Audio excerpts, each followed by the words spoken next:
I am stupidly late and I was debating even bothering streaming today, so you know what? Let's just get on with it. Because, yeah.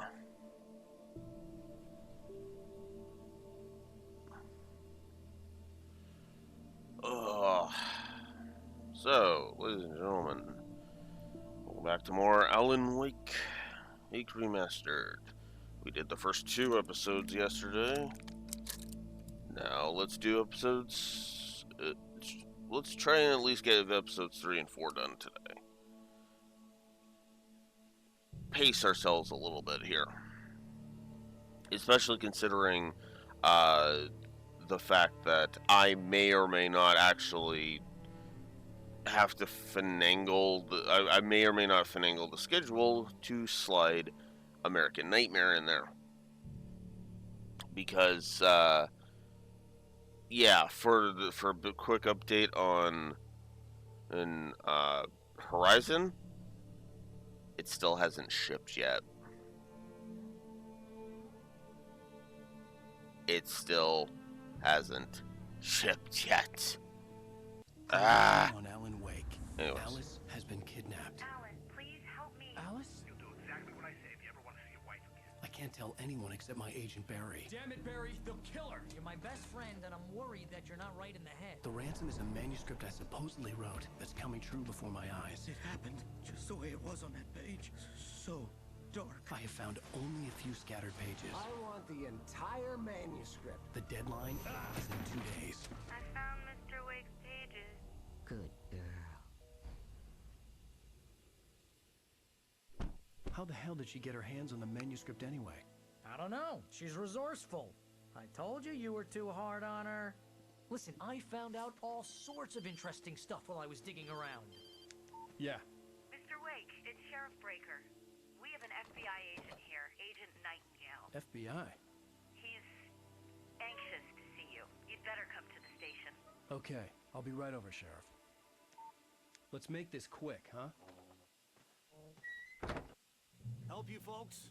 Name's Randolph. I'm the manager. We're looking for Rose. Works as a waitress down at the diner. Rose, sure. Nice girl. Who wants to know? I'm Alan Wake. The writer, huh? I heard on the radio you were visiting. Well, I'll show you her trailer. That Rose, she's a nice girl. Always pays her rent on time. As I was saying, Al, I found all sorts of weird stuff from the local newspaper's archives. This place is crazy. Disappearances, mysterious deaths, urban legends come true, and get this, most of this stuff takes place around Cauldron Lake. Well, you ain't wrong, mister. The Indians thought the lake was a doorway to the underworld. I'm the God-fearing type myself. I don't hold with that sort of thing. Yeah, okay. Anyway, there was an island there owned by a guy called Thomas Zane. Now, some of the articles I found about him make him out to be a famous writer, but I ran a bunch of searches, couldn't find a single thing he wrote. Zane was heavily into diving, so much so that the place came to be called Diver's Isle. But the volcano under the lake erupted in 1970, and Zane went down with the island.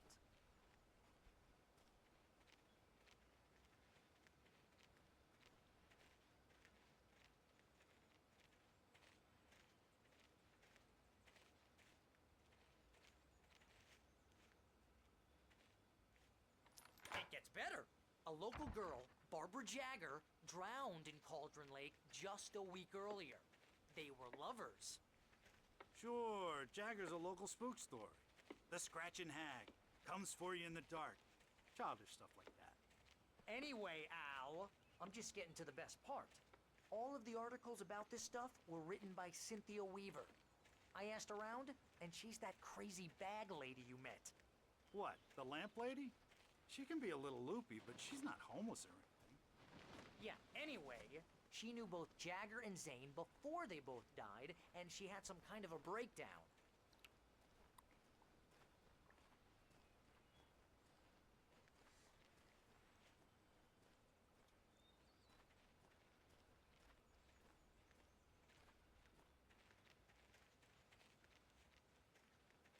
Well, mister, this here's Rose's trailer. You mind me asking what you want with her? We're just here to talk to her, pal.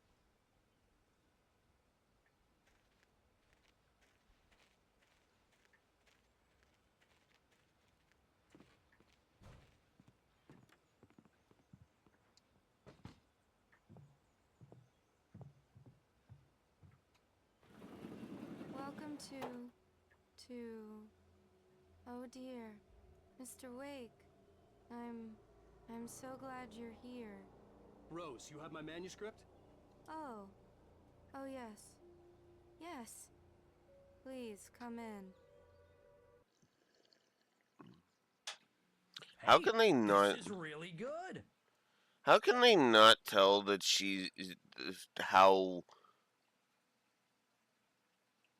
flat and monotone her frickin' voice is? I'm sorry, but like, what?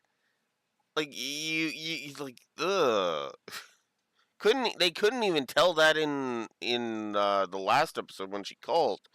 I could see Barry not picking up on it like immediately because it's like, oh, hey, focus on the fact that she has the manuscript. But the Rose, Yes, my manuscript. I really need it. I understand. I know what you need. A muse to inspire you. Oh, for Barry. She doesn't have anything. Yeah, hey, Al, what's... Oh... Barry! What? drugged. Wha-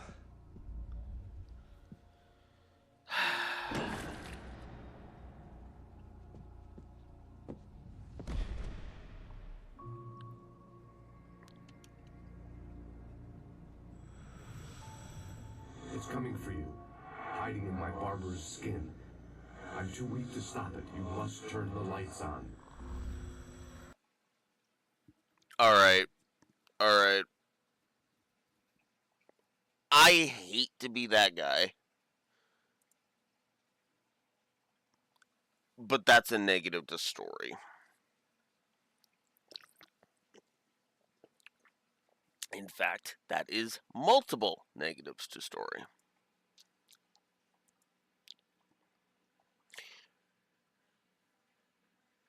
That, my friends, is what we call a because plot.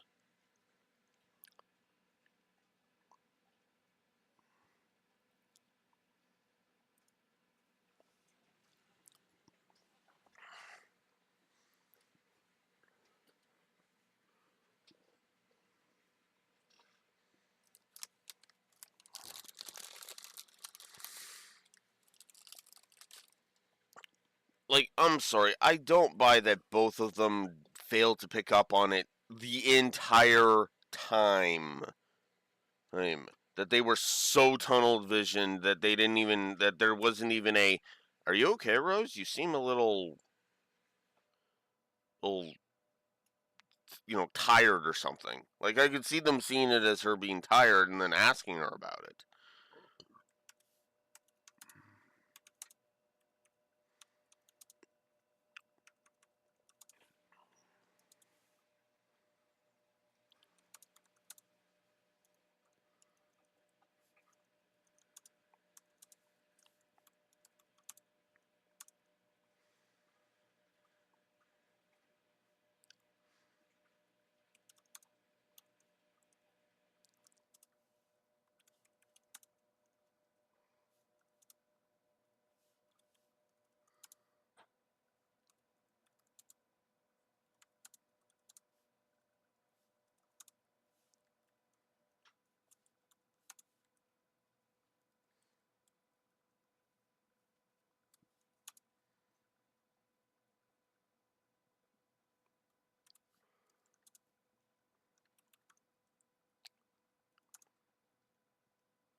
So yeah, two negatives. One for effectively the cutscene incompetence of both Alan and Barry there.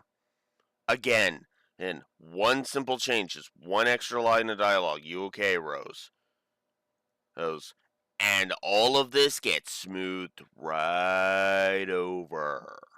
But nope, they're so focused on the manuscript that it's like, I get it, but like, can we write these guys as human beings like they are, please? And also, I feel like that scene is wonky. I feel it just worked better. There is a movie that did this better in the 1960s, and we're talking the early 60s at this point. Iraxor.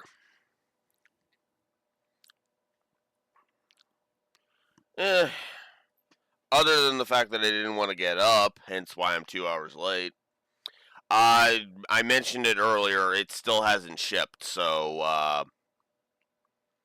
I may end up having 2 copies of Horizon.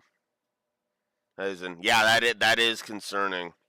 At this point, I'm just gonna have 2 copies. No, actually. Actually, I'm just gonna have two different have Horizon on 2 different consoles. We'll just play it on the Switch until it finally ships. But that, of course, is gonna wait until next Friday. So we'll be continuing Alan Wake until then. No, Raxor. I am not getting the Switch 2 version because I refuse to support game key cards.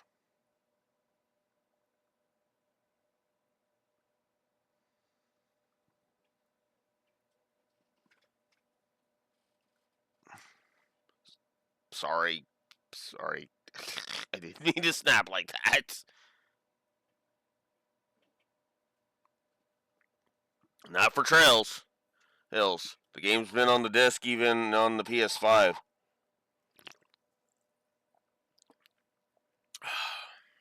Some PS4, PS5, and Xbox discs are like that. Not all of them.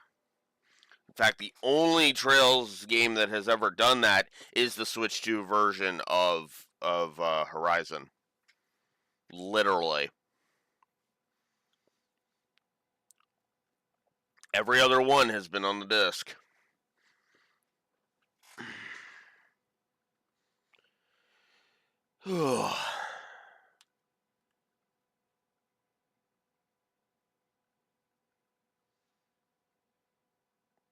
It's not fear-mongering, Raxor. It has literally been confirmed that it is essentially a physical gateway to a digital copy. Once the servers go down, those key cards are just as tiny little bricks. It's why I don't like it when the other consoles do it. I hate the concept across the board. And that pisses me off, honestly, Raxor.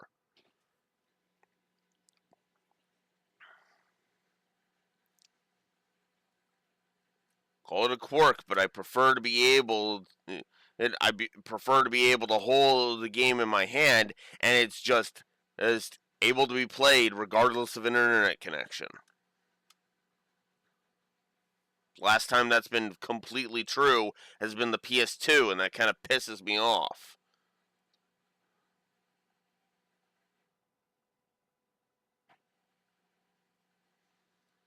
And I am physically collecting them, so.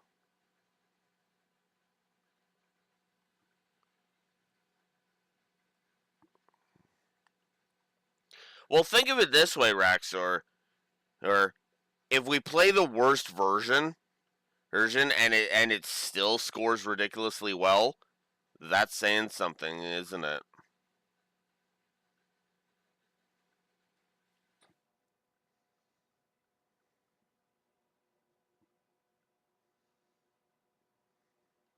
Anyways.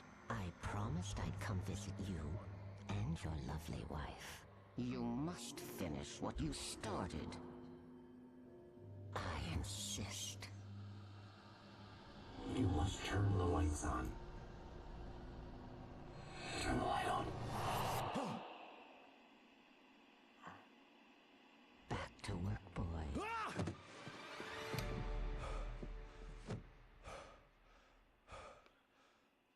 No, I haven't yet. I felt nauseous, hungover. Only anger kept me going. Although the site did say that there may be delays, so we'll see.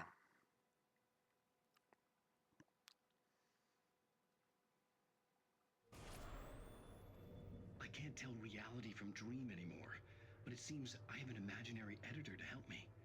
She's an old woman in a funeral dress. I call her Barbara Jagger. She's very strict. I'm writing faster and faster. My manuscript is being heavily revised.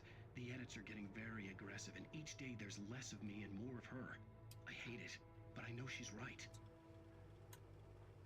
She promises me I can save Alice this way. She knows more of this than I do. About the complex incantation I'm attempting. About this place. She's worked with another writer under similar circumstances, Thomas Zane. The genre of the story seems to be shifting. It's turning into a horror story. I'm getting close. I can feel it.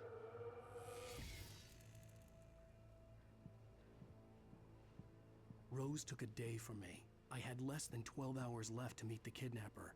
All I could do was get Barry into the car, work something out once I got on the road. Barry was out of it. He was way too heavy to carry.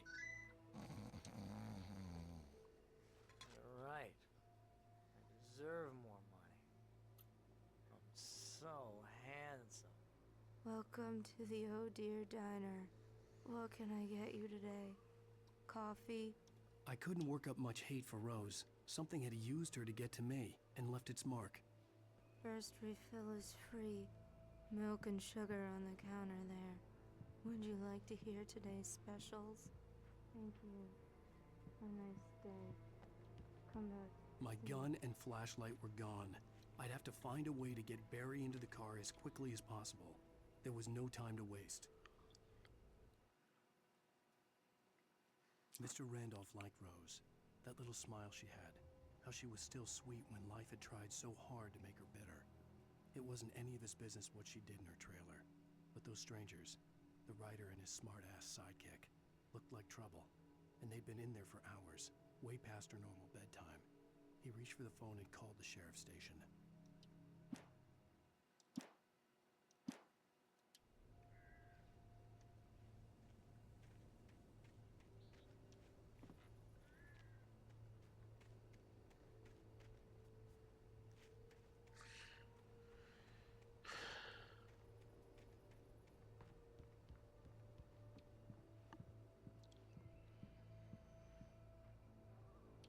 So how the heck am I supposed to do this? Alright.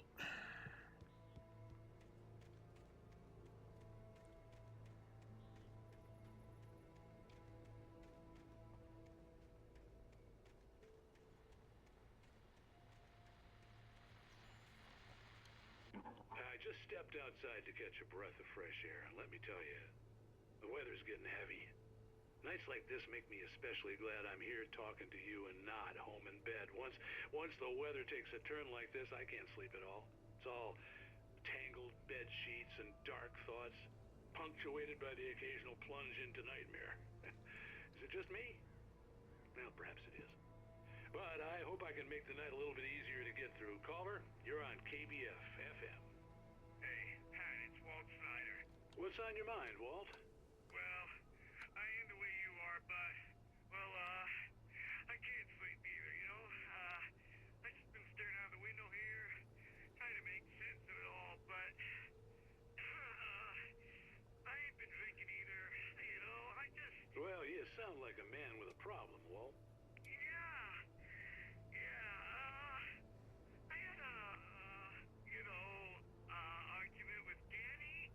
You know Danny, and, then I got in trouble with the law, you know, and,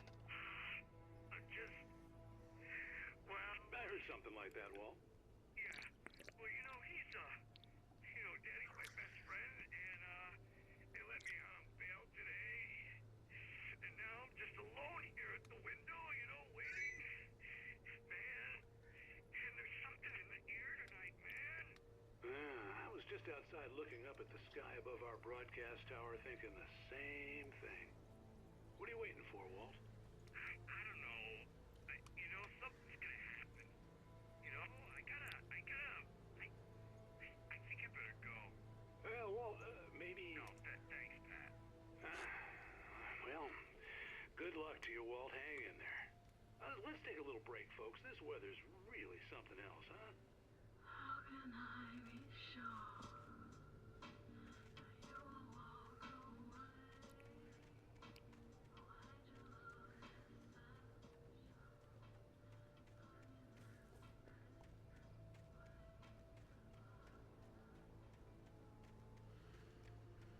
away? Okay then.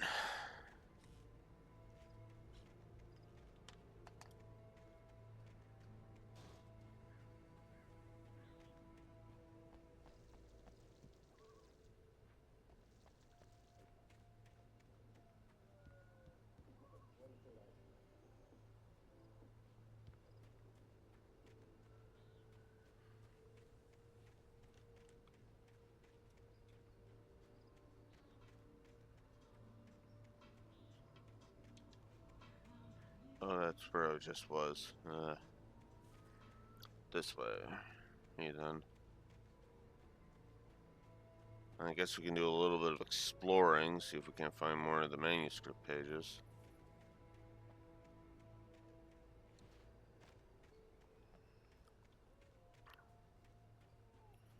I do like that they're obvious when you do find them.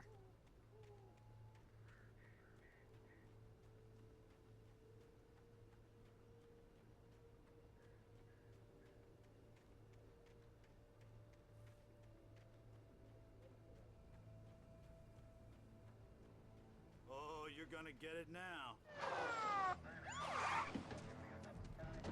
God knows what you've done to that poor girl.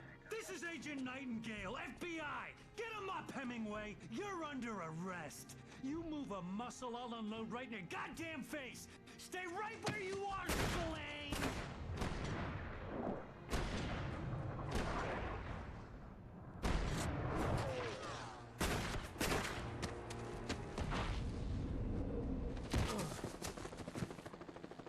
Cliched moron. Standing right here, you goddamn maniac! I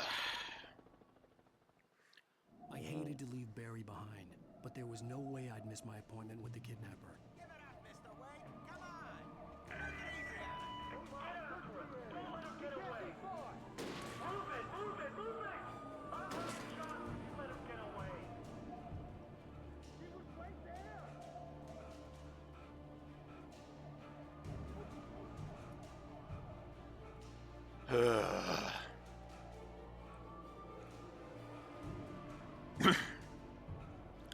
This is a bit too because plot for me.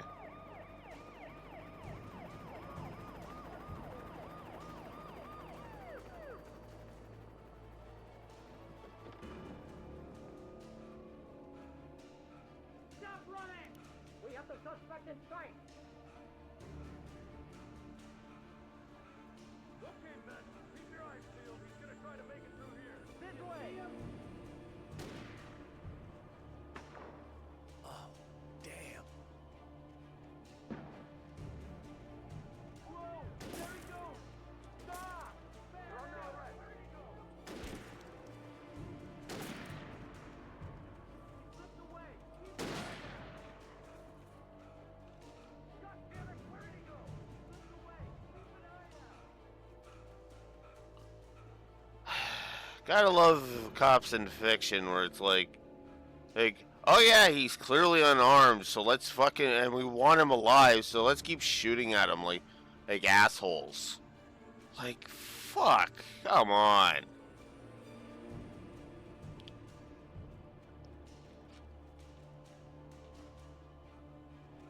He's gone. Come on, guys. We need to head him off.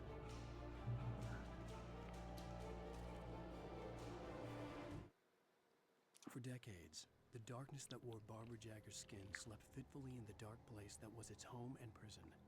It was hungry and in pain.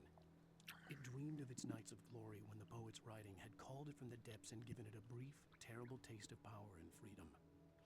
The rock stars had stirred it from the deep sleep the poet had sunk it back to in the end. When it sensed the rider on the ferry, it opened its eyes.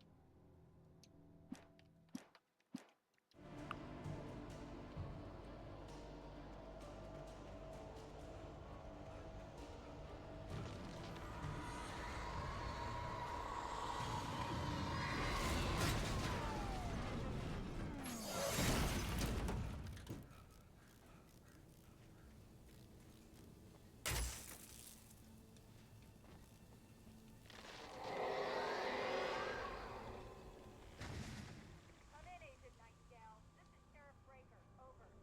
Nightingale, over. What on earth is going on? My deputies tell me you fired at Wake and he didn't have a gun. You almost hit a civilian instead. Over. Sheriff, Wake's running. I'm giving chase. I don't have time for this. Well, make the time. You can't just go shooting at people in my town. Over. I'm a federal agent pursuing a fugitive. You want to discuss my methods, Sheriff? Make an appointment. Over. You stay right where you are, Agent Nightingale. I'm on my way. Out. The suspect was last sighted running along the gorge that leads westward from the trailer park.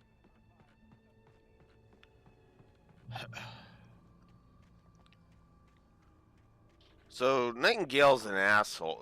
Is just a cliched asshole and a moron.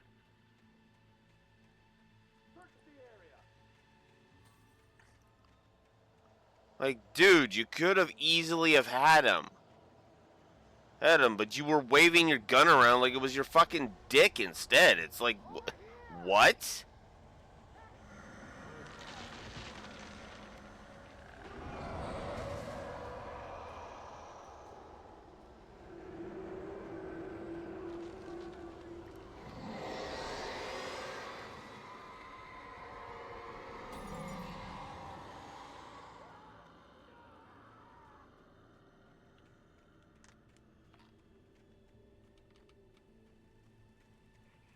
This horror was everywhere I went, circling me. The cops didn't stand a chance. They were after a rider, not a monster. Ryder just took out my deputies? Are you kidding? I mean, have you seen this guy? He wears a tweed jacket. Over. He's the guy we're chasing. If it's not him, who then? Bigfoot? Over. I don't know yet, but I'm not in the habit of jumping to conclusions. That tends to come back and bite you in the ass. Out. I do like Breaker is trying to be fucking reasonable here. It's like, really? Really? A scrawny guy like Wake took out my deputies. Please, are you fucking kidding me?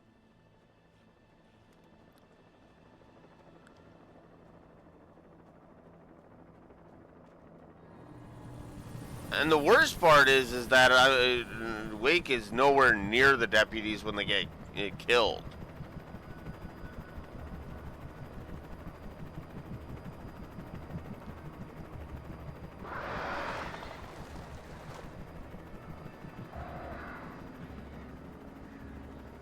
No choice but to run.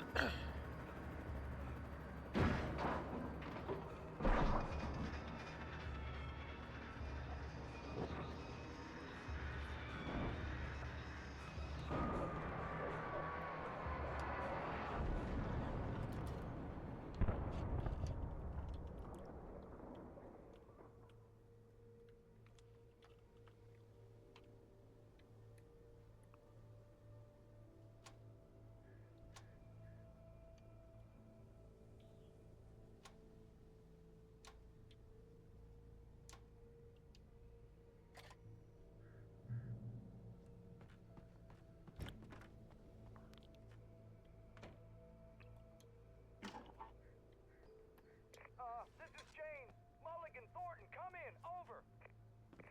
Thornton here. James, we got both Wheeler and Rose in custody. They didn't put up a fight or anything. Why, they were... Hey, Mulligan, what are you doing?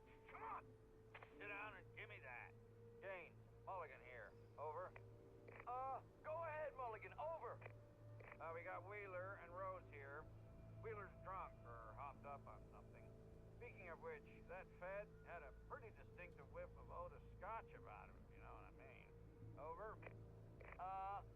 I don't have anything on that that, Deputy Mulligan? Over. Well, whatever. Anyway, Rose is just being plain weird here. You better get Doc in to take a look at both of them. Over. Gotcha. You better get them here quickly. The Fed's gonna want to interview Wheeler. Over. Oh yeah, I bet he does. Looks like they have a lot in common. Mulligan out.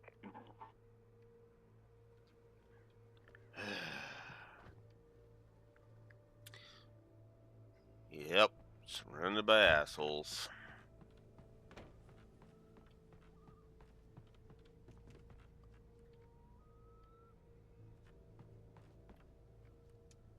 Oops, wrong button. I could see the lights of the radio station in the distance.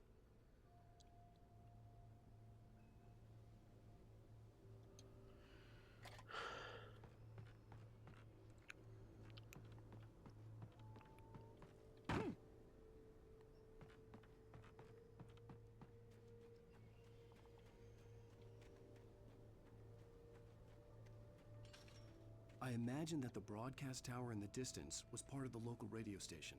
Maine seemed like a decent guy. Perhaps he could give me directions to the coal mine.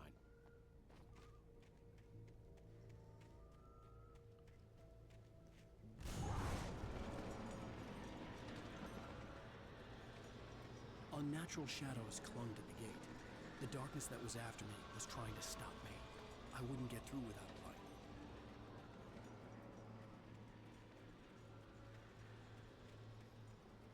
There was no power to the searchlight. Of course there wasn't.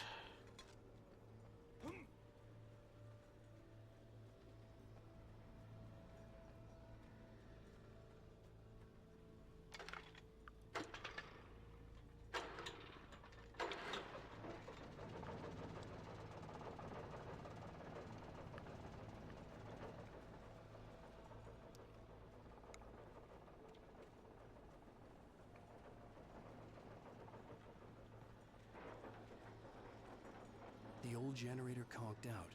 I'd have to see if I could fix it and try again.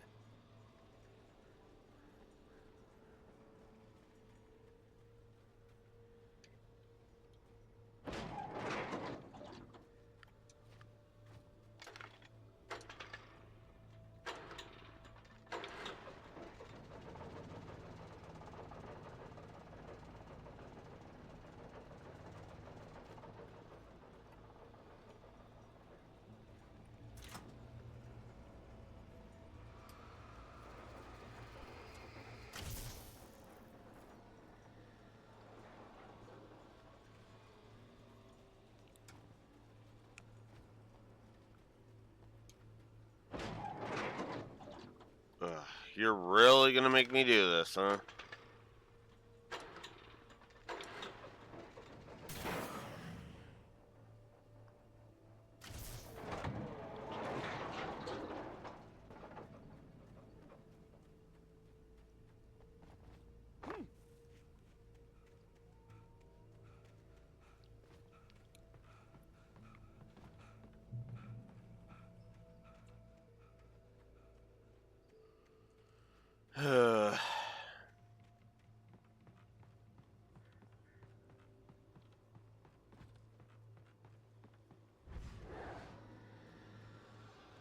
Wonderful.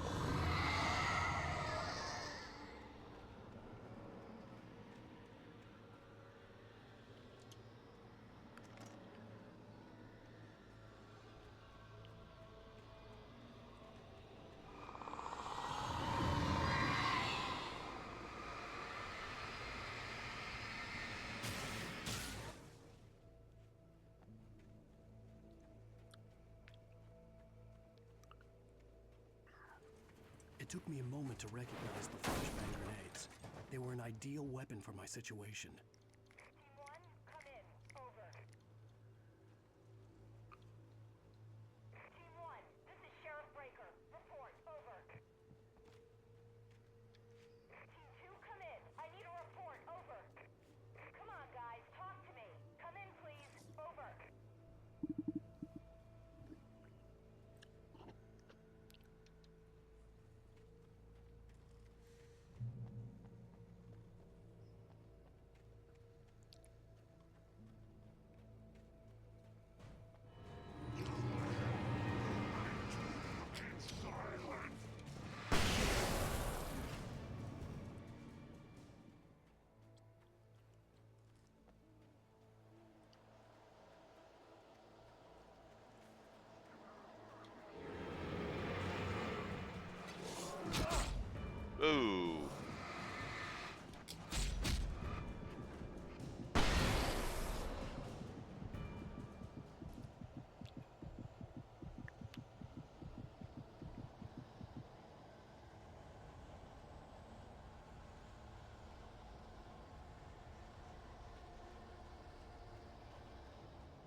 on your mind, Milt? Well, I live near the trailer park, Pat, and there's a big ruckus going on over there. Well, that's just up the road from me, too. What's going on, do you know? I don't know, but there's a bunch of police cars there, lots of sirens, a helicopter buzzing around, and I think I heard some gunshots. Gunshots? Yes, sir, like from a pistol. So can you find out what's going on? Because it's just next door and they're popping off guns there. They're still shooting? No, it was maybe 10, 15 minutes ago. It sounds serious, Pat. I'm telling you, it don't sound like no party. Well, I'm certainly going to give the station a call, Milt. Okay. You'll hear it here as soon as I hear from them. Okay, thanks. Yeah. I'm glad that it didn't go unnoticed. That's why you don't go flying off the handle like that, by the way. Hey. Because then you just spook the fucking populace.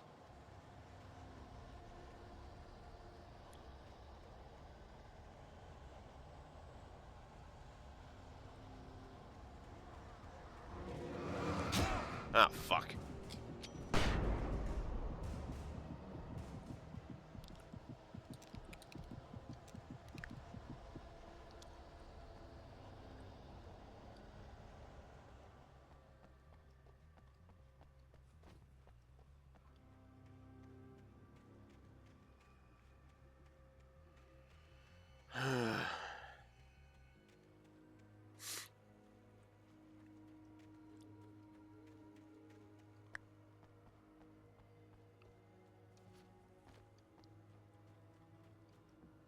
Oh, I got turned right around. Because of course I did. Oh, well.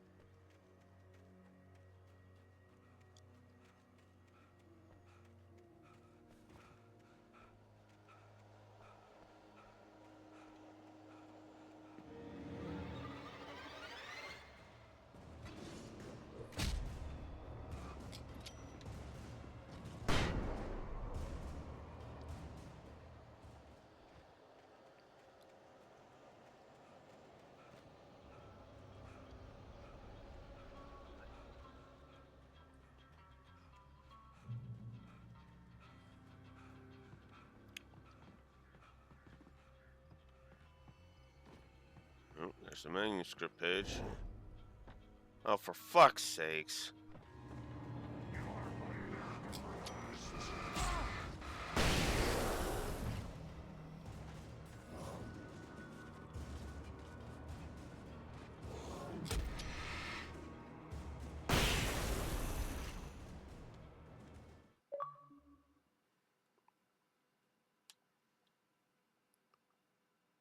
"25 manuscript pages." Touched by the dark presence, Rose was lost in a dreamland where everything was drawn in black and gray crayons. The old lady had promised her that all her wishes would come true. She would be Alan Wake's muse. She was smiling so hard it hurt her face. She crushed a bottle full of sleeping pills into the coffee. Deep down inside, she was screaming in terror.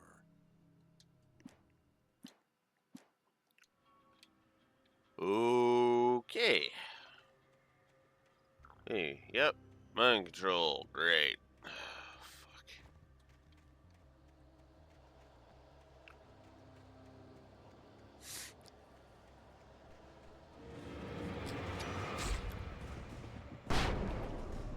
Get out of here.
Oh, crap.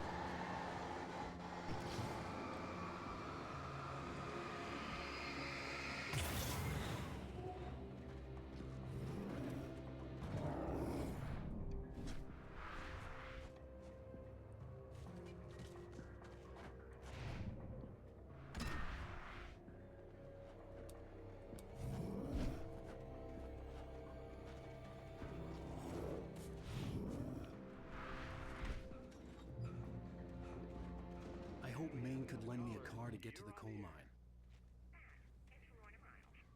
Oh, why, hello, Lorna. What do you have for us? Well, I just don't see why the cops bothered with the trailer park. What do you mean? It's a trailer park. Of course you're going to have trouble in a place like that. I mean, what do you expect? The sheriff should be helping us normal citizens instead of wasting resources on those people. Well, Let the trash sort themselves out. I'm sorry, but my granddaddy settled in Bright Falls in 1911. well, thank you very much for that compassionate viewpoint, Lorna.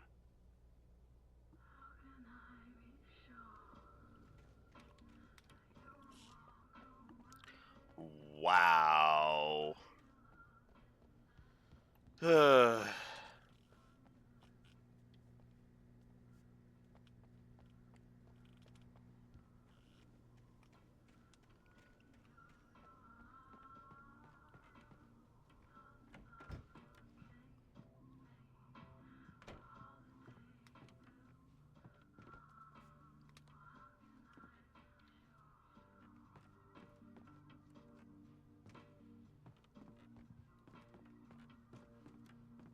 Oh, here's a little surprise.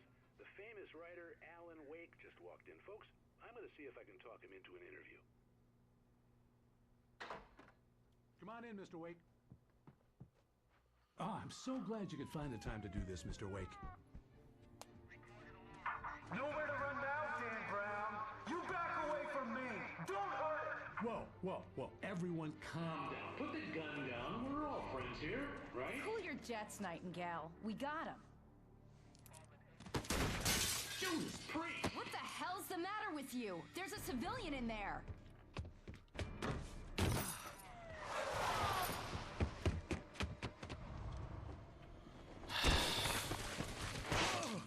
Nightingale is gearing up to be a triple negative. I'm just going to go ahead and say it.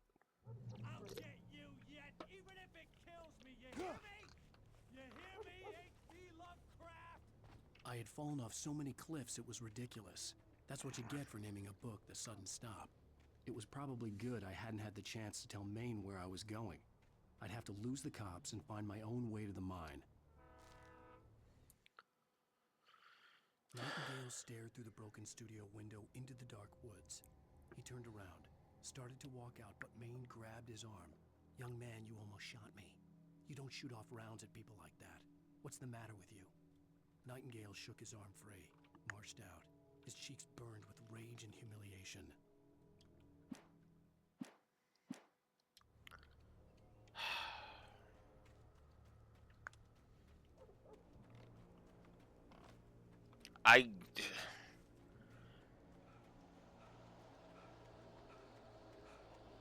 I don't have the fucking words for how much I fucking hate Nightingale. Oh, come on! Oh, come on! Okay, I'm probably gonna add some negatives for... I'm gonna be adding some negatives for encounter rate and encounters. It was ridiculous. That's what you get for naming a book The Sudden Stop. It was probably good I hadn't had the chance to tell Maine where I was going. I'd have to lose the cops and find my own way to the mine.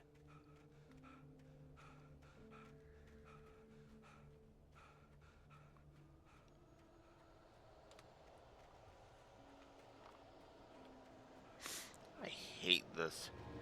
I already hate this. Oh, it's a fucking generator. Ugh.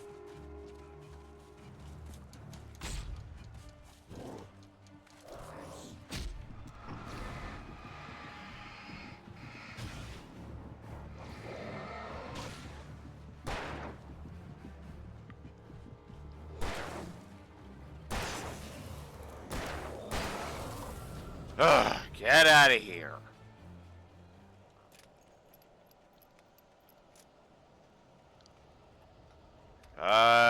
Damn it.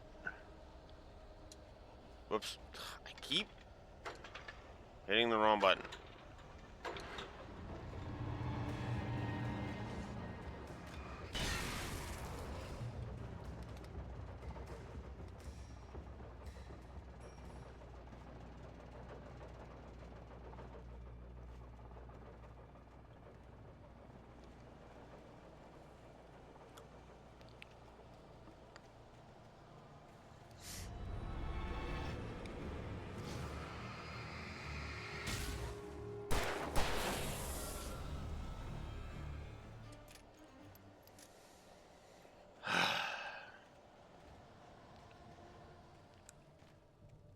There was no sensible reason for the power company work lights to be here. It was almost as if they'd been left for someone like me to use.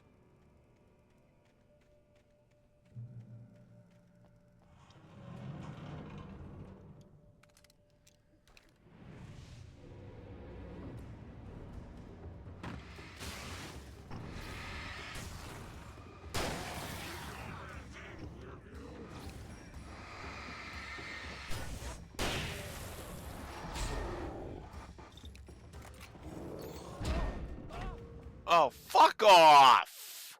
Fuck off with that! Insta-comboed, like, come on!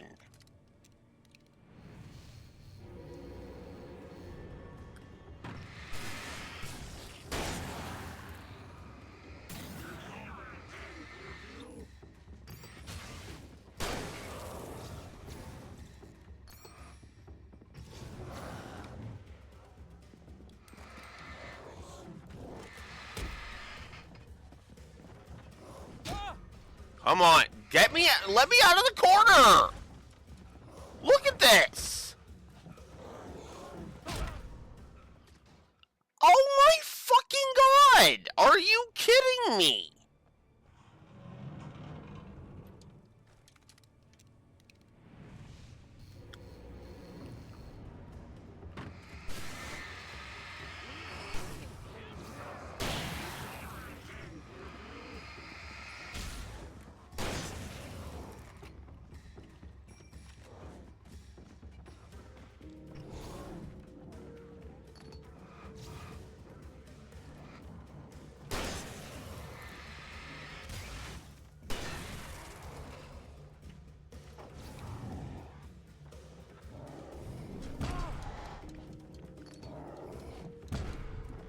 Fuck.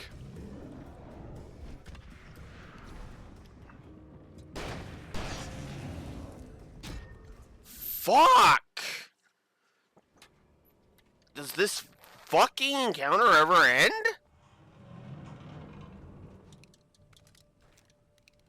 Don't start breaking your fucking rules now, game.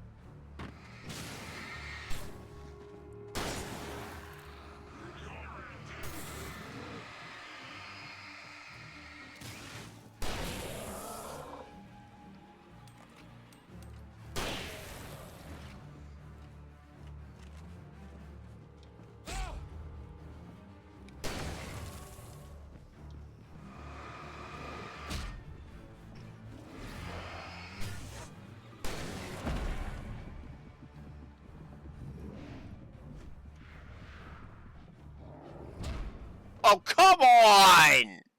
Come on! Are you ever gonna fucking fight fair?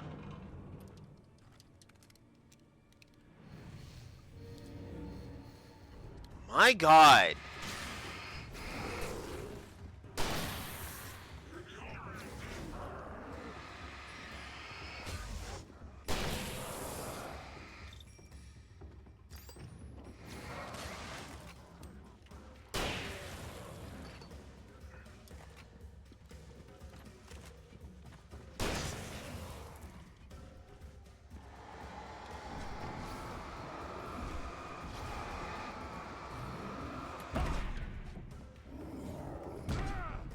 Fuck.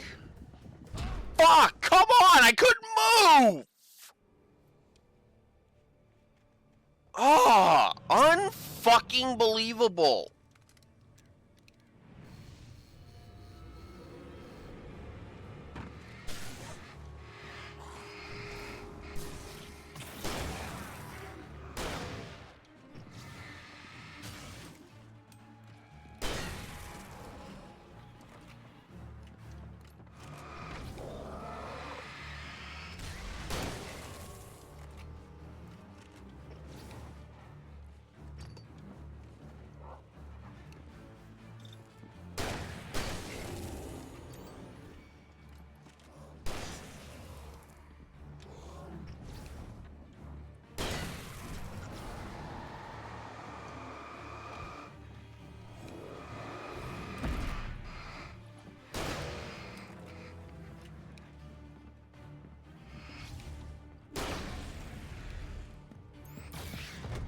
Fuck.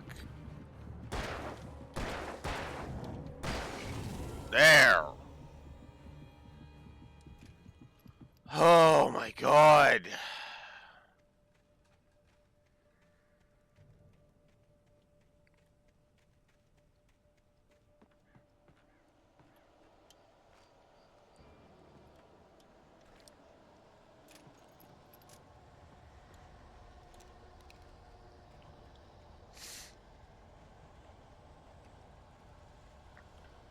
Negative to goddamn gameplay.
So, for this episode, the encounter rate, the encounters, and that encounter in specific can all go to hell.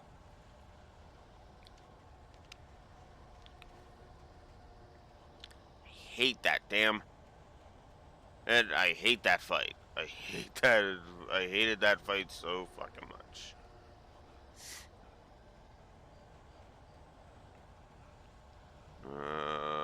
Okay.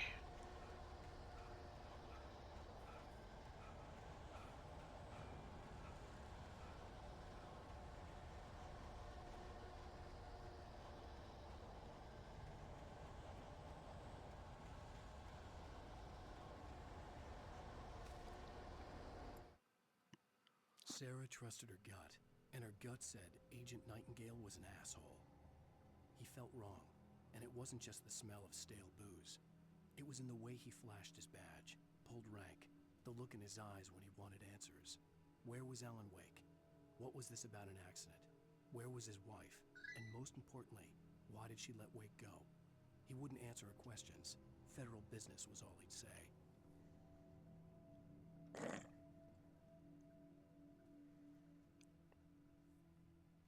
Yeah, sure. Federal business.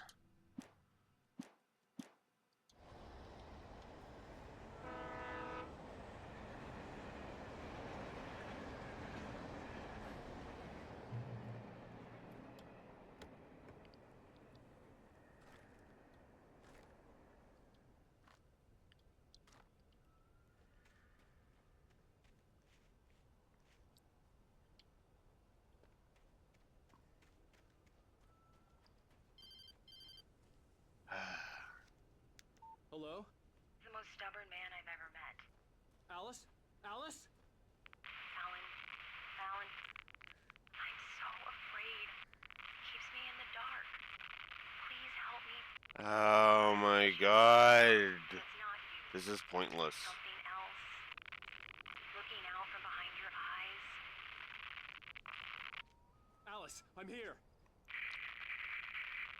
I'm so alone here. It's all gonna go to hell. You need to be careful. Cooperate. I can kind of see. I can kind of see that though, She Rexor. sounded wrong somehow, but she had called me.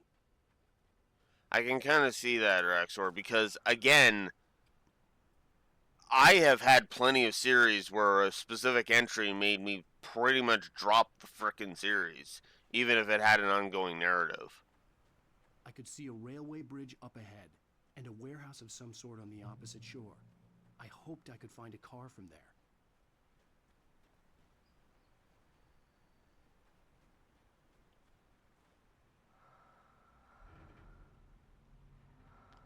Follow. Okay.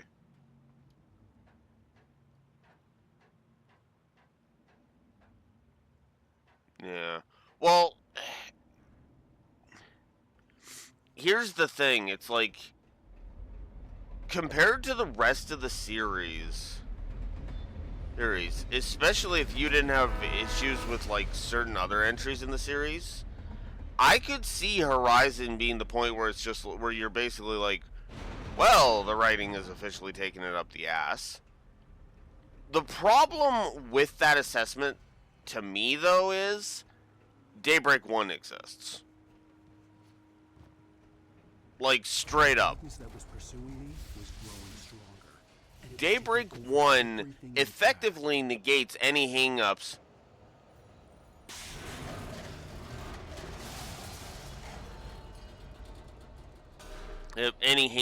with that I have with Daybreak 2.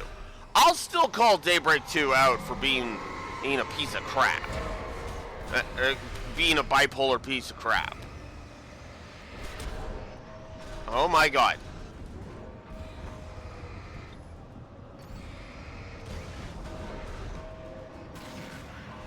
Okay, hang on. I gotta concentrate here.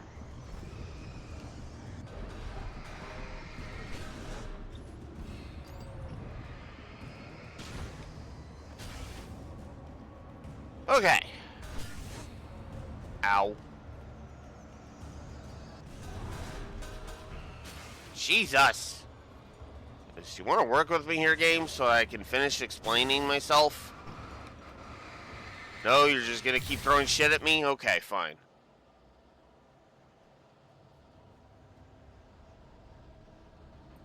Hated Reverie.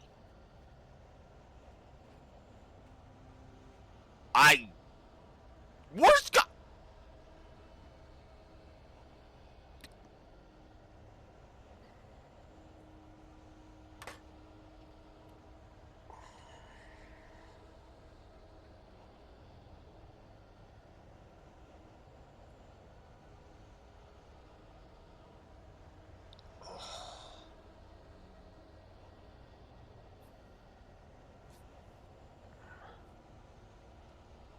I have to pause this. I'm sorry.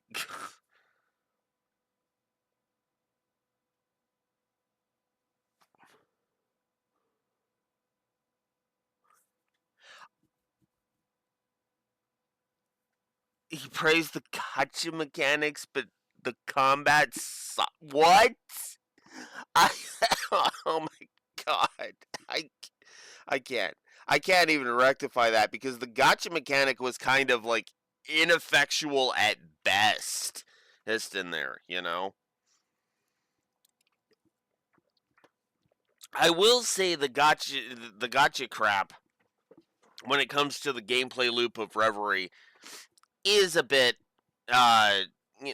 is actually okay because again, it's just like common items, right? You're not getting you're not shooting for anything unique.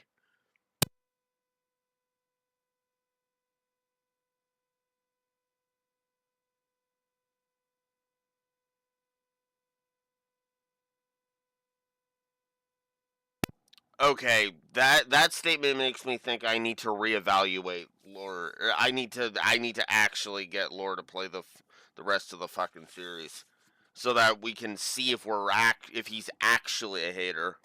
It feels like it, obviously, but that could just be feels more than anything, because I love the Sky trilogy.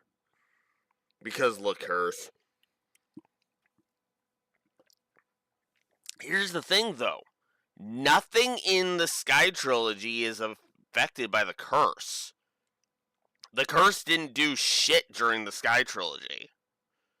Ishmelga was just kind of silently influencing yeah, Hommel, right, yeah. I would say that doesn't ruin it, because that to me sounds like he misunderstood the point of the curse. He completely misunderstood the point of the curse. Absolutely. Let me go ahead and explain Ishmelga's curse for those in the Trail series, for those that, so to give people who, don't play the Trail series a little bit of context. There's a demon called Ishmelga, and he has been inflicting a curse that the country of Erebonia has been inflicted by for a long time. It kind of makes people more assholic than they should be. That's why Erebonia is effectively a military state. The thing about that is,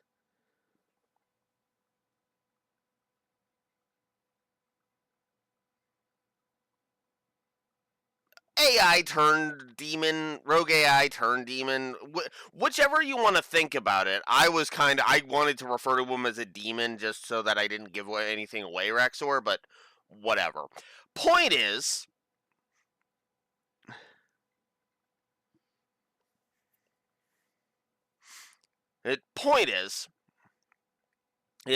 Ishmelga is there's this curse called the Great Twilight, and he's trying to complete it, and yada yada yada yada yada, all that shit, right? The curse of Erebonia was not solely responsible for Hommel. It just made Hommel more likely to happen. That it is the point of the curse, of the Great Twilight Curse of Erebonia. It is not that it caused it, it's that it was going to make it happen.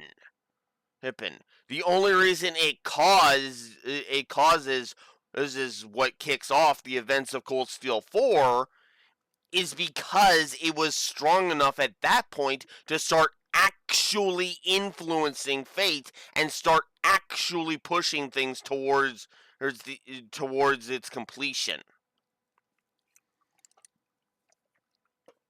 In the Sky trilogy, hell, as late as is Cold Steel 2, it was still too weak to do that.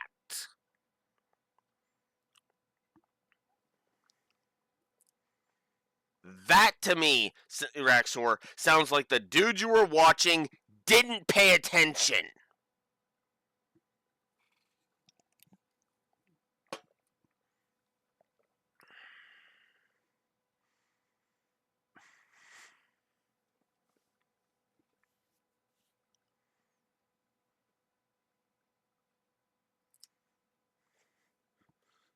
I'm sorry for getting passionate about this, but it's like I didn't even I had my issues with Cold Steel 4, and I understood that. Like, I had my issues with Cold Steel 4. I did. Cold Steel 4 is what I like to call a flawed masterpiece. It still scored in my favorite games of all time. It still scored enough points to enter my favorite games category. That's why I call it a flawed masterpiece. I can acknowledge that it's wow, but yeah.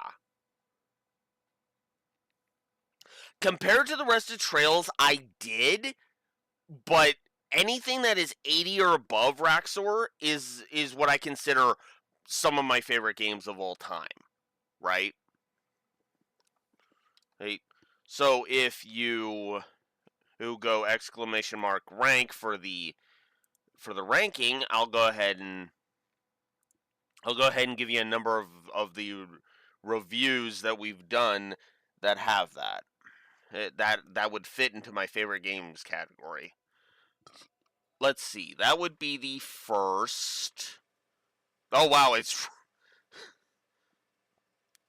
that would be the top 25 games that I have reviewed that are all in the art category if you look under rank order, which is hilarious because number 25 is Cold Steel 4. I didn't actually plan that.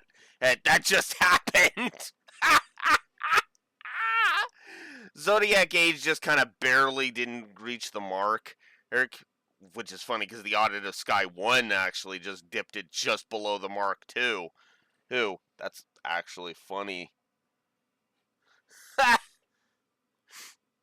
And yeah, no, I agree with all of these all of these so far. Well, okay, except for Daybreak 2. That's the only one that I disagree with. That's why anything that doesn't have the jalapeno tag. Hey, I'll say that. Which is funny because in my top 25, only one game has that.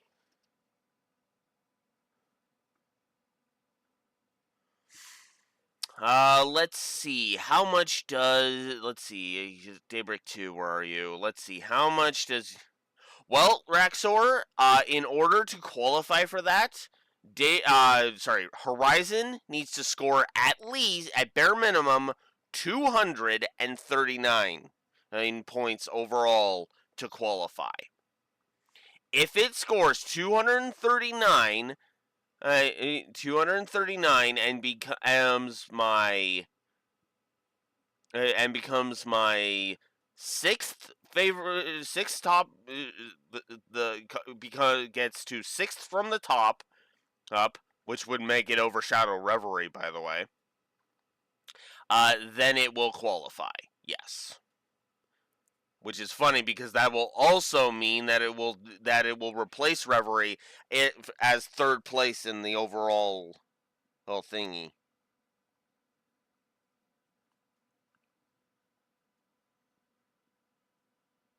What's the -3? Hey, Raxor. If you don't mind me asking. Okay. So it's got the same overpriced pay-to-win DLC stuff that all the Trails games have had? Are any of those renewable? I'll go ahead and just ask that.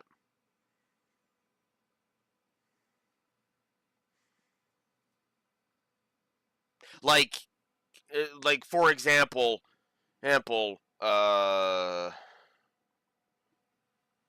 like, okay, you know what? No, it's not on Trails. So let's say, for example, okay, here, I'll show it like this.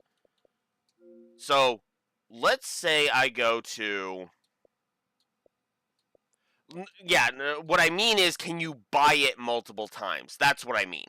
Sorry, that's a better way to phrase that. Can you buy them multiple times? No. 2. That is always my stance. Hence, the only reason I will ever give a triple negative to microtransactions, I still hate calling it that, when they're not, the only reason I would give it a triple is it a microtransaction? Well, it's $80 in microtransactions, XOR. Or effectively. Although, if you buy it as a pack, that's a different story. That's just overpriced DLC at that point, actually. If it's all just one big chunk bundle, and that's it, it's only sold as a pack, then yeah, that's just overpriced DLC. That's not microtransactions at that point. Because that is $80 of a whole bunch of shit. It's overpriced, at least even for all the shit you get, but it's not microtransactions.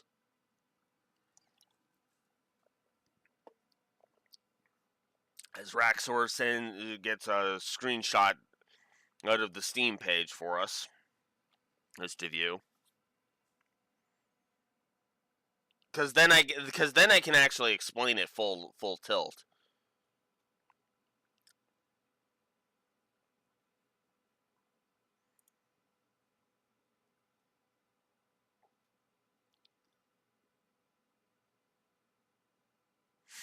And apparently the Twitch VOD, my Twitch VOD got copyrighted. Oh no! Alright, so let's take a look at these. I'm going to save both of these images and we're going to take a look at it.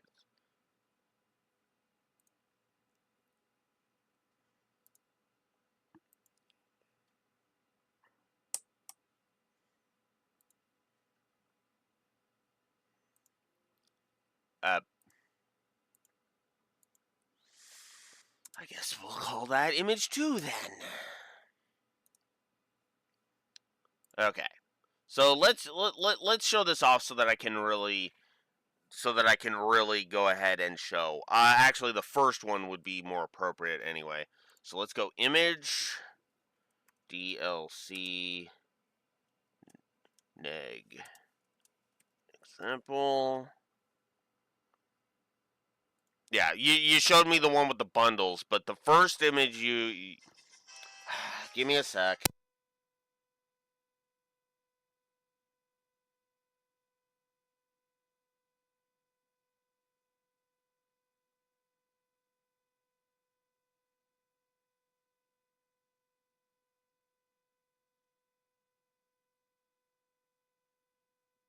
Speak fucking English or shut the fuck up.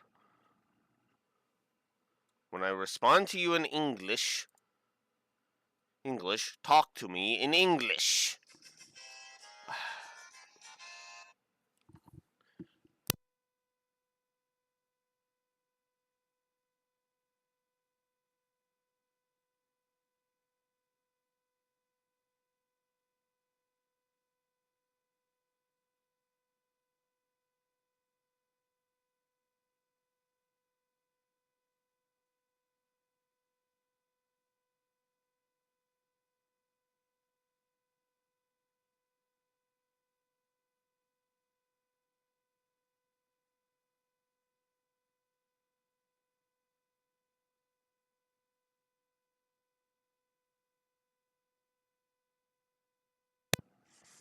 Oh my god.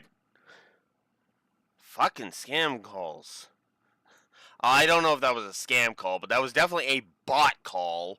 Well, I guess not a bot call, but more like a, hey, I work for scam bots. That's kind of thing. Oh, whatever. Anyways, sorry, where was I? Right, DLC. Hey, can I not get interrupted by China, please? Calls me back, it's like, because I hung up because she was talking Chinese to me, and then it's like, I don't speak Chinese. Why are you talking Chinese to me? Like, come on. Anyways, so take a look at this DLC chart here, okay? So I know you can't see my cursor, but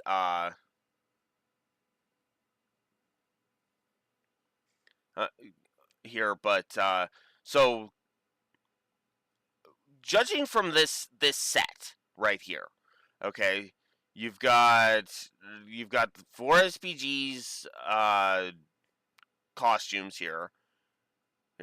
You've got an accessories pack, which I'm assuming is that.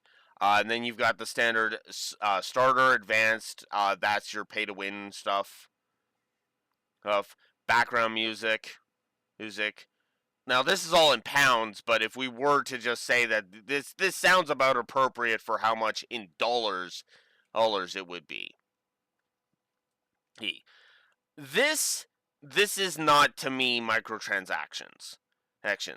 This is just this is just overpaid DLC, especially the advanced pack, which is £67 here, and then the starter pack is £25. This is all just overpriced stuff. And I don't like pay to win stuff, which is what this effectively is. right? That's why I like it when they do those upgrade versions, right? So, for example, on the PS4, Cold Steel 1 and 2 do not get any DLC negatives. Why? All on the disc. You do not download anything on there. The Steam version would absolutely get negatives for the DLC.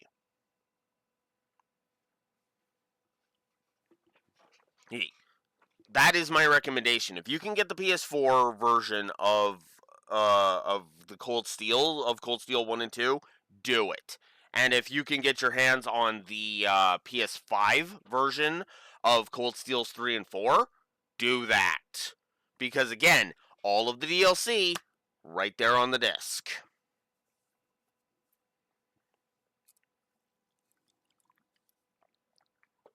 And that is one thing I will credit Edit Falcom for. But yeah, that's a double negative, not a triple.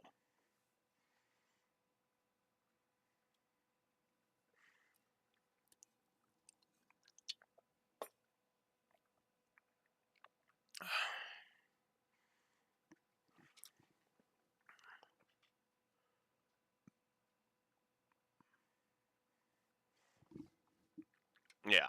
Yeah, even if it's separate, that's still only a double negative. Negative, right? Because that's just the store having a bad interface at that point, you know. Anywho, let's finally continue. Ah! Ow.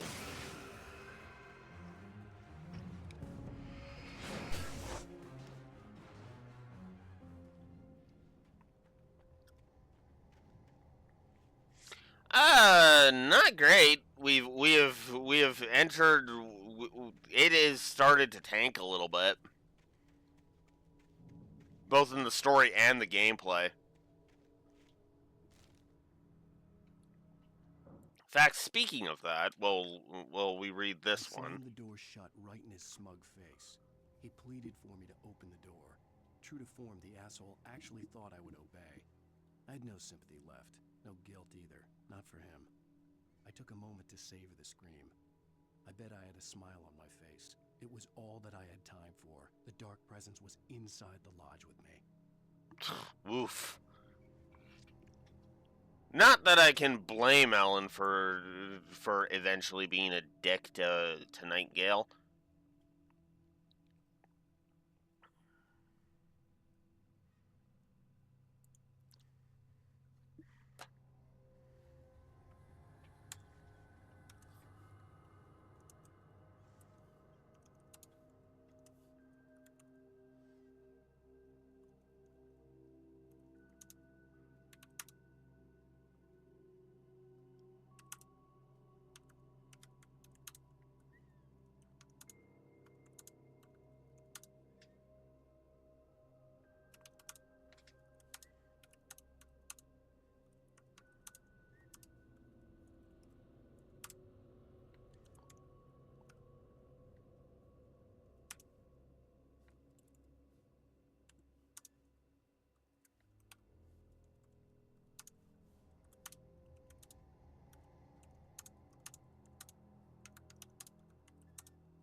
But let's be fair.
just going to remove the potential for Alice, because Alice is not a character in this.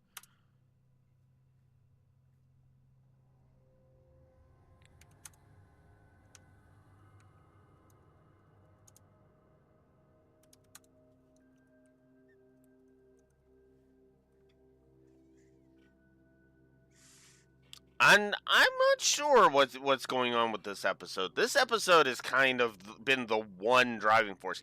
It kind of was that way in the second one. For me, if I could sum it up,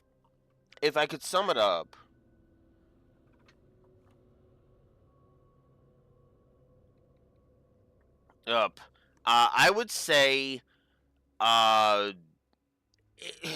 I would say it's because they started leaning too much into because plot.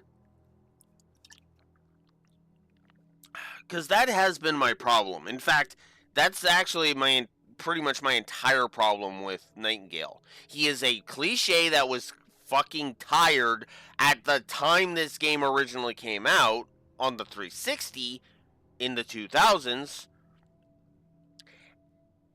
and it's way more of one now. Because Nightingale is just shooting on sight because he has to wave his big fat fucking dick around because he's an authority figure in a work of fiction. And I'm kind of sick of that. That's actually one of the reasons why I like Sheriff Breaker so much. So yeah, negative to Nightingale, however, positive to Sheriff Breaker. Because Sheriff Breaker is... she's competent. It makes perfect sense that she doesn't immediately think the supernatural is at it. But she's also realistic about it and understands, okay, look, a scrawny writer who looks like a goddamn toothpick is not taking out all of my trained deputies. He's Nightingale. Grow a fucking brain.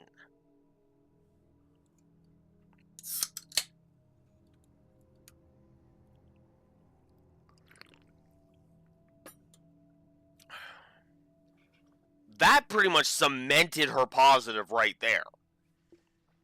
Here, she's like, okay. No. Because again, she has a brain in her head.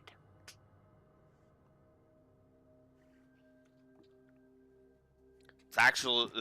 I know I'm just repeating myself at this point, but again, that's what I like about her.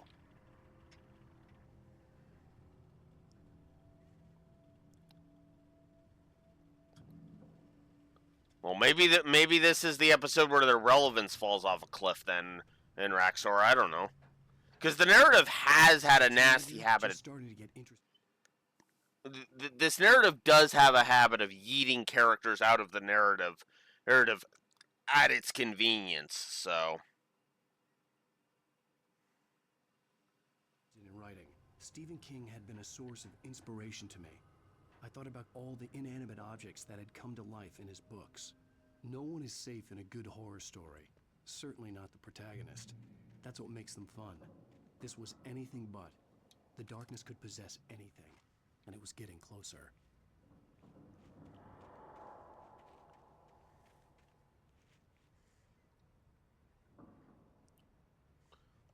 Yes, the atmosphere has been really good. I might actually up the positives for atmosphere.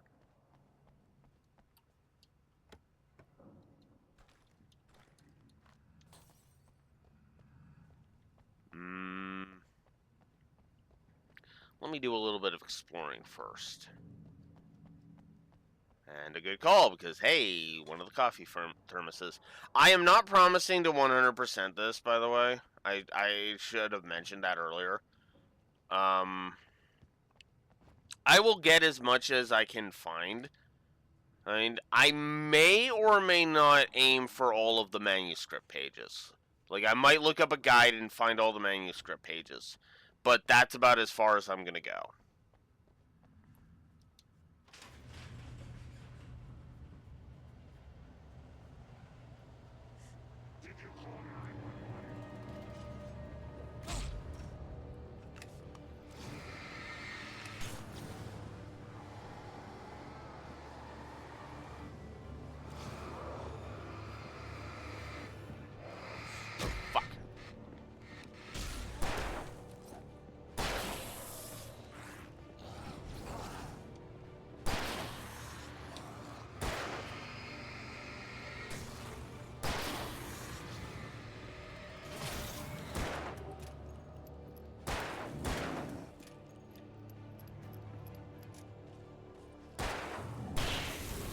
There we go.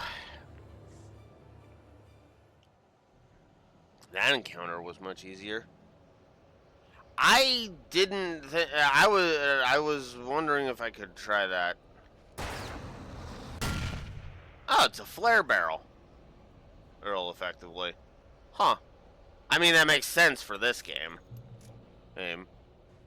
Because your grenades would be flat. Your like actual damaging stuff would be flash grenades. Shit.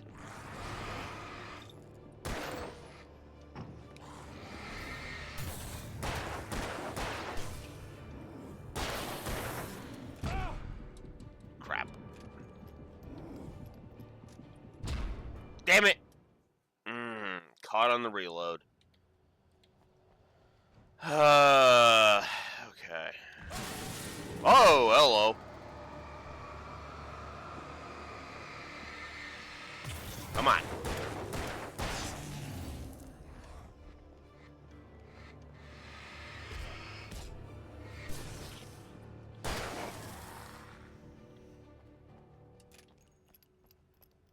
Okay.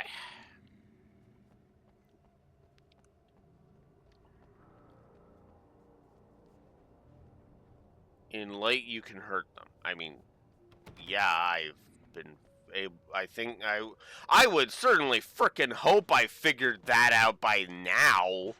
Oh, message on the wall.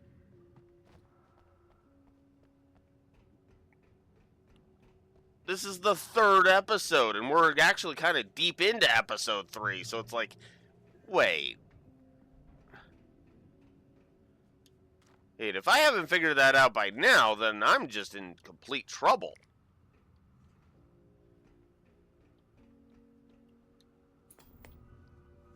Oop, time for another. Facts of our existence for granted, unaware that they are merely a thin veneer of desperate self-delusion, covering a vast cosmos of madness and horror.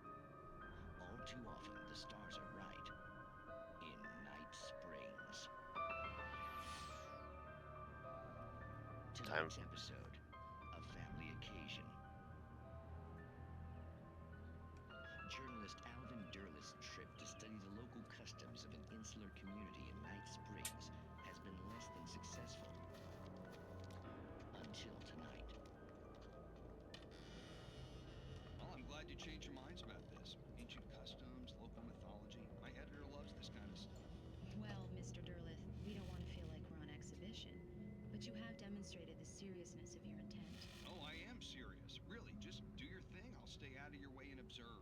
Actually, I thought you could assist us. I'm afraid we are a man short. It would provide you with an intimate perspective. Could I really? Of course, Mr. Derlith. Well, I guess that's the least I... What would I have to do? Oh, here. Let me show you with a kiss.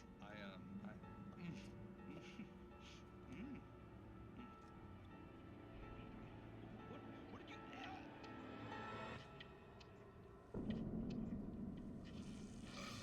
Oh, Mr. Derlith, you have well pleased Nixie Perka, the dweller in flesh. Your body shall host his 1,000 young, and all shall be glory. Okay. Be calm. That's some chest burster shit. Learned a harsh lesson. If you go looking for mythology, it may come looking for you. And such quests always bear fruit. In Night Springs. Well, okay then.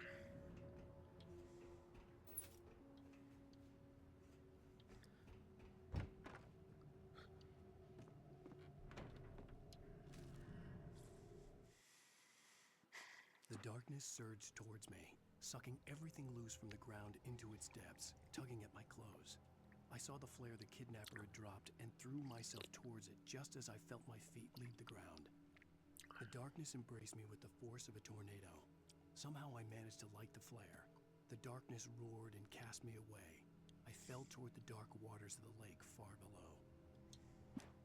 Oof.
Oh, god damn it. Ah, okay. I need to focus on the minions first.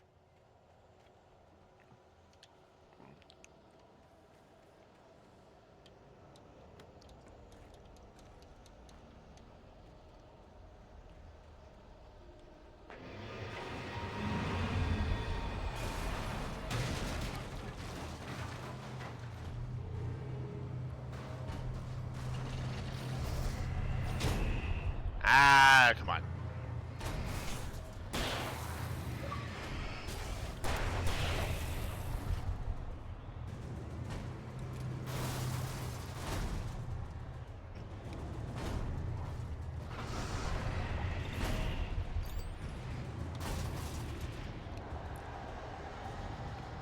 Sure, I'll do a bit of damage to you. Since you're in my way.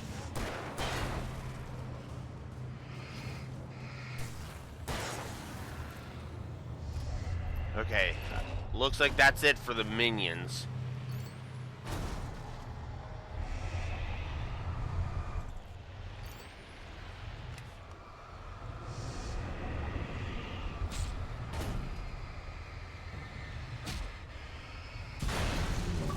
Nice. And there we go. I survived the bulldozer, but I'm gonna get killed by the fucking...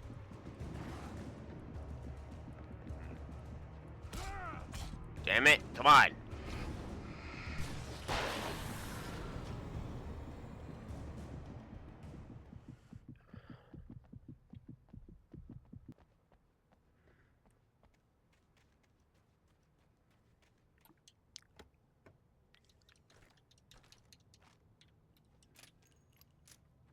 Alright. Alright. For as much shit as I've been giving this game, oh, the checkpoints have been amazing, Rexor. Absolutely, they've been amazing. In fact, I'm actually going to go ahead and just up the checkpoints to 3, because they have been consistently amazeballs.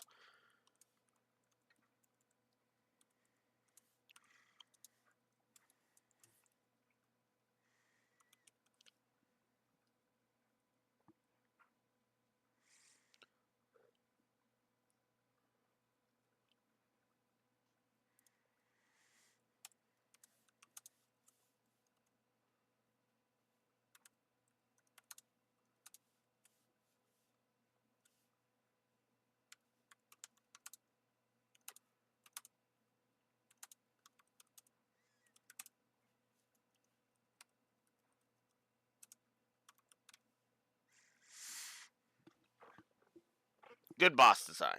Good boss design. Fine.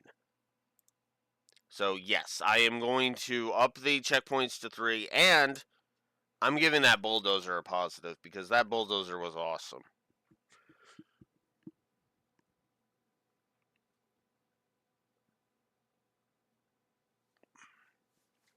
You know what? Cock it. Let's not be stingy.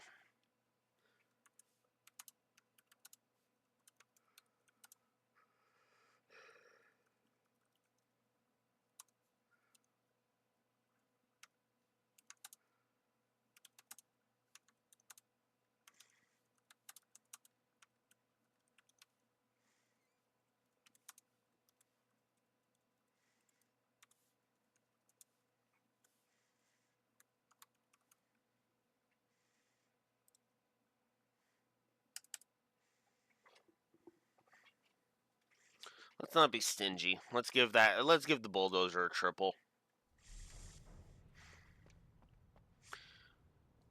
If I'm willing to bitch out the bullshit of that stupid encounter from episode 2, I should not be stingy and give the frickin' bulldozer a triple positive.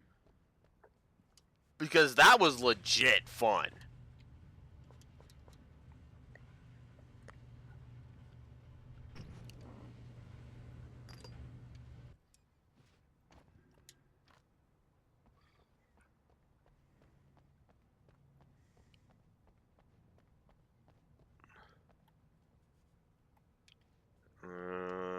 let me look around first.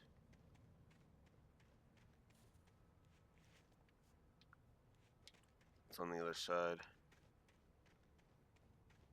And it's a thermos. Obviously, I'm going to pick up any collectibles that I find, but yeah. I've only found 17% of the thermoses in this one. I found 30 of the 106 manuscript pages.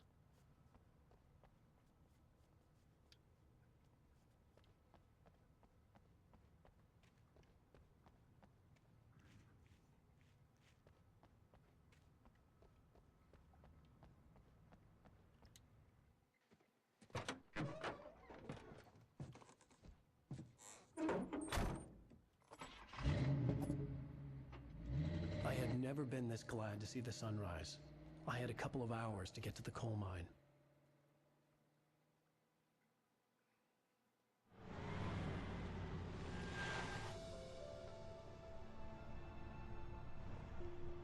The coal mine wasn't far lagging now. a little bit.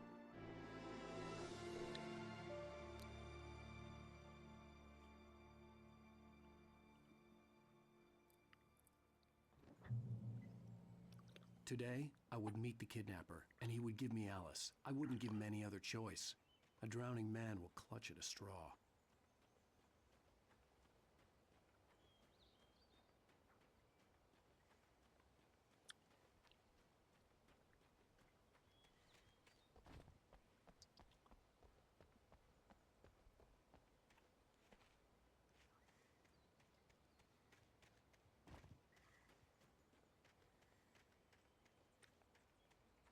I do love that the manuscripts are effectively foreshadowing.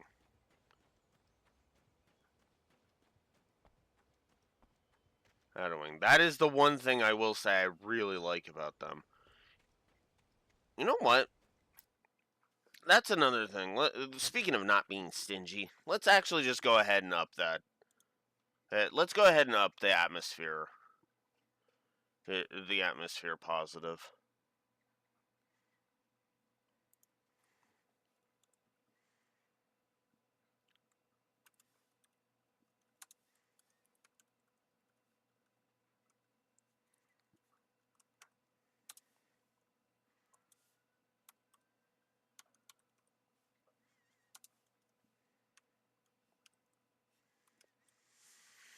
With the potential for that to grow to a third.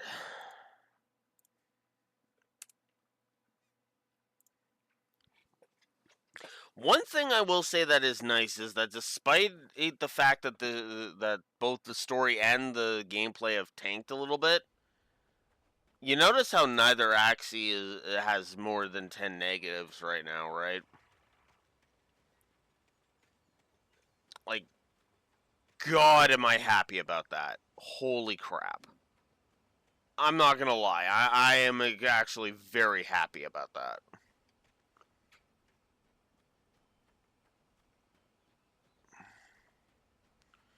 Because after the took way too goddamn long nature of frickin' Shining Force 2, yeah, having a game where I am literally creeping up on the halfway point, of the main story at during session 2, yeah, that's the other thing too. This is only the second session of this game. Hey, think about that for a second. And I started 2 hours late too. Like, we're not even 2 hours into this session, and already I'm practically halfway through the game. And it kind of it's kind of funny because I'm like, I've only been at this for 2 sessions. Because this is like, I would expect to be on like session 4 or 5 at this point for for a 360 game, but yeah, no, this is actually fairly short. I mean, granted, I'm more used to RPGs, so that's why. But hey, I'll take a 4 to 5 session game where I'm like, wait, I'm done already, as opposed to a freaking 7-session game where at session 3 I'm like, when is this fucking shit gonna end?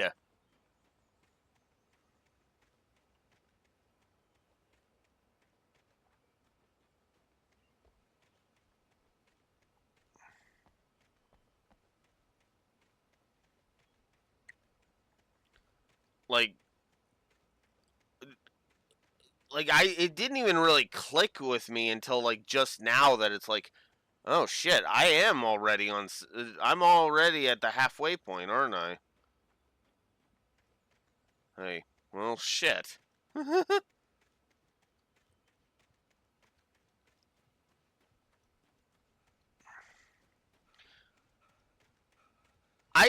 Now, to be fair, I didn't expect Alan Wake to be crap. I didn't.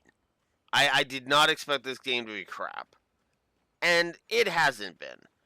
In fact, I think the reason why I got so mad at that stupid defense section and why Nightingale's been pissing me off so much is because the rest of the game is good. Great even. We actually just mentioned this over with Cold Steel 4. Cold Steel 4, or the reason why the Cold Steel 4 frustrates me like it does, and why I call it a flawed masterpiece, is, well, the other side of that equation. Masterpiece. Yes, the flaws absolutely piss me off, and piss me off in a lot of respects. Heck, the wasted budget, Reem being a dumbass, has everything to do with the writing of the Iron Bloods. I could honestly go on. None. But then there's all of the rest of it. The epic moments. Not much, Raxor. Just me pointing out that we're creeping up on the halfway point of the game, and this is only session 2, and how that was kind of pleasantly weirding me out. And I was just in the middle of talking about how the flaws that have cropped up here in episode 3 bug me because the rest of the game has been good.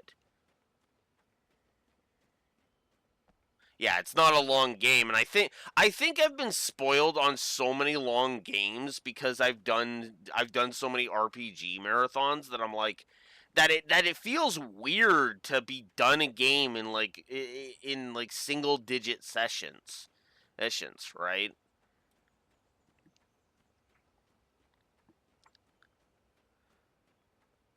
Hell, that's gonna weird me out when we get to Mega Man, and that ends up being like 1, maybe 2 sessions per game.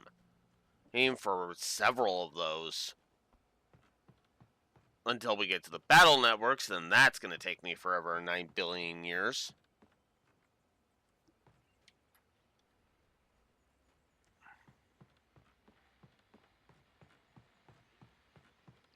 But yeah, no,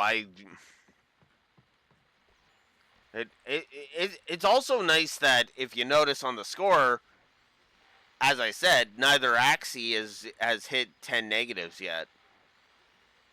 I have not hit 10 story negatives, and I haven't hit 10 gameplay negatives, I don't think. Nope. 8 gameplay negatives. And that was with the 3 negatives that this episode has added by itself.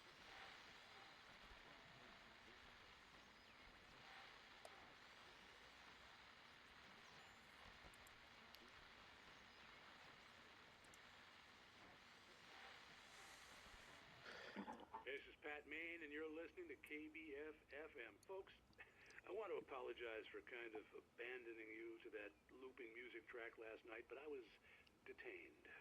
You see, I encountered a big shot G-man with an itchy trigger finger who could use a lesson in manners and a boot in the ass. Not necessarily in that order either. Now, folks, I know I'm not being very informative here, and I apologize for that. I really should just keep quiet, but I'm just so peeved right now, because some people just shouldn't be carrying badges. I'm just glad that our Sheriff Breaker was there to straighten things out. And if someone I met last night is listening, let me just say, I'm sorry if my mouth got you in trouble. I'm pretty sure you're not the bad guy here. Godspeed, son. I hope you know what you're doing. Now, on a lighter note, I'll be talking to Dr. Nelson all morning. But first, a little music.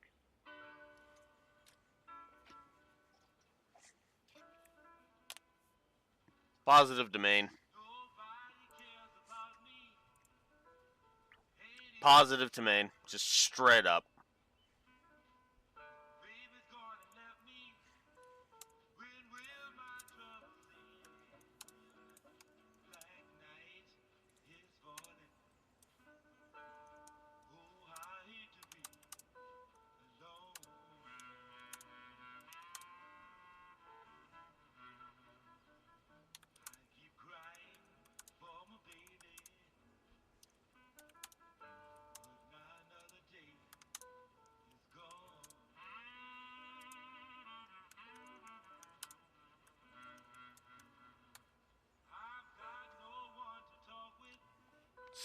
Speaking of stark contrasts, granted we already had that with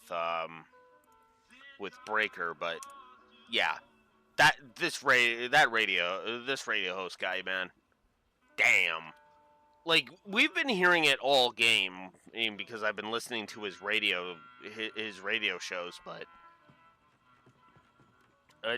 you can really feel that he cares about the community, right? Right? Takes in calls, listens to people when they mention it, and hell, even allowed, for example, the dude whose dog ran off. Oof. Even allowed the dude whose dog ran off to kind of have a voice to for people to be like, hey, if anybody sees my dog, can you let me know? Oh, kind of thing,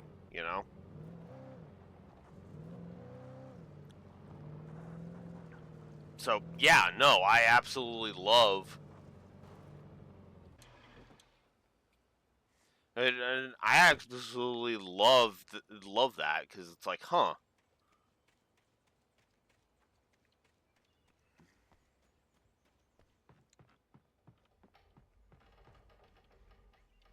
I was early. I was supposed to meet the kidnapper at noon in the main building. The coal mine was quiet. It was a museum now.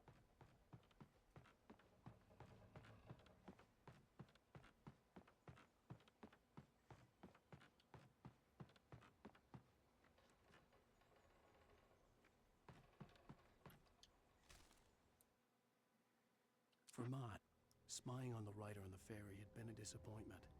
His boss had made Wake out to be something special, but Mott hadn't been impressed. He'd gotten a good long look at the wife, though, and he liked what he saw. Mott had fantasized about goading Wake into a fight, but it hadn't happened. Still, he'd get his chance to see if the writer had anything in him. He'd been promised as much.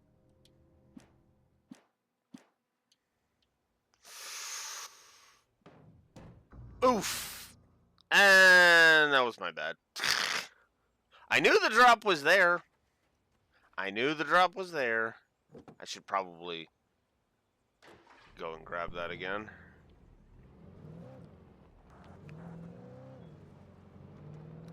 Driving controls feel alright.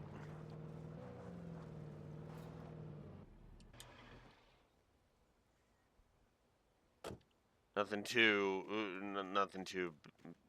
bold, nothing too...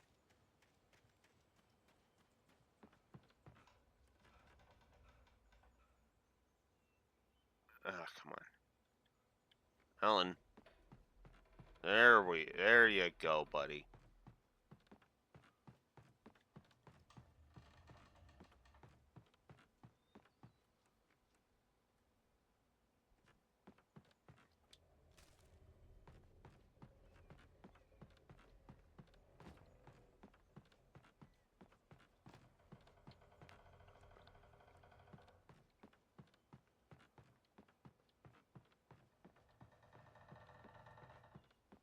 I was early. I was supposed to meet the kidnapper at noon in the main building. The coal mine was quiet. It was a museum now. That's a weird spot for that dialogue to trigger, but whatever.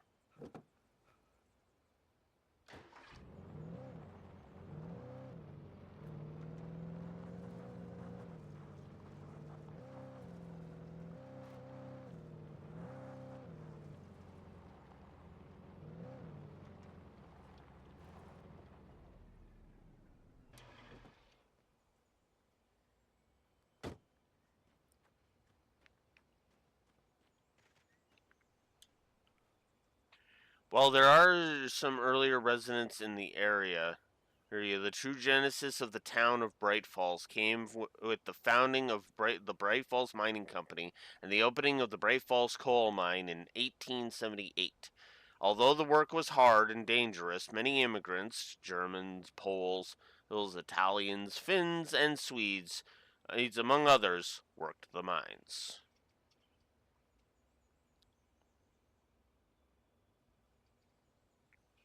Ooh, that's interesting.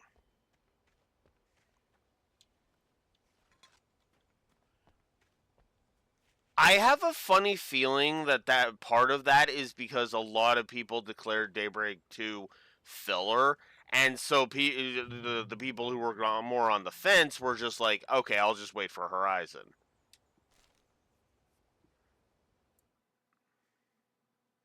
With Nightingale gone and the night wind blowing in through the broken studio window, Maine stared at Sarah.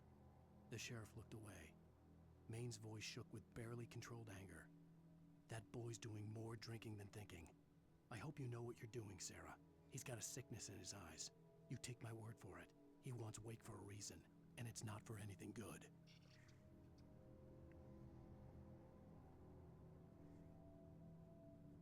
Yeah. Like, I have several problems. I will admit, I have several problems with Daybreak 2's narrative. I do. I have, like, all of the problems. The character beats are great, but the narrative is not good. It's got some interesting things that I'm kind of looking forward to seeing what they mean in Horizon. The Genesees losing their power, being chief among them. Yeah, the way it's presented as well. Hell, it's a linear game that gives you the illusion of choice, and I kind of hate that. To be fair, all of the Trails games have actually been pretty linear. Hell, the most blatant, I would argue the two most blatant Trails games for linearity are actually Cold Steel 1 and 3. I almost said 4, but no, not 4. 1 and 3 are the most blatant with their linearity, in my opinion. And yet it still didn't feel like a hallway. Like, ever.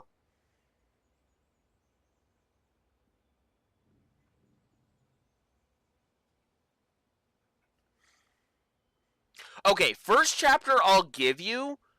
The third?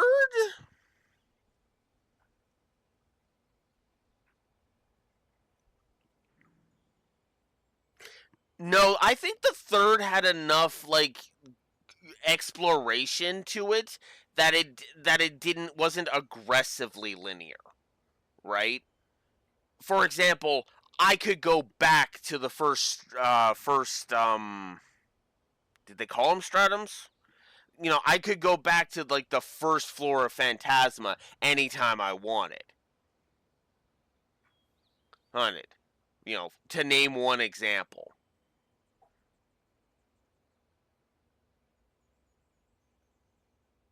Yeah. First chapter, I will say, first chapter is kind of the iffy one. Because you could actually explore every area pretty much to its fullest if you wanted. On it, actually. Like, for example, when you get to Bose, you can explore all of Bose if you want. You're not limited.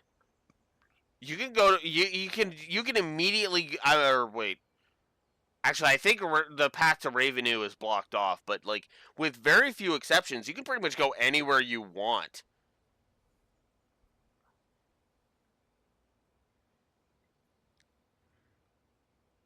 Yeah. Yeah. Actually, that's a prime example. In Claudia Tunnel, when you're going towards Zeiss, you can go to the Penguin Cave immediately on your first visit. Before you even meet Tita. Because the first meetup with Tita is after the entrance to the Penguin Cave. There's a sign that warns you, hey, maybe you shouldn't be here yet. But that's it. Yeah, yeah. It like I'm not like I said. This is about it being blatantly linear, as in like hold your hand linear.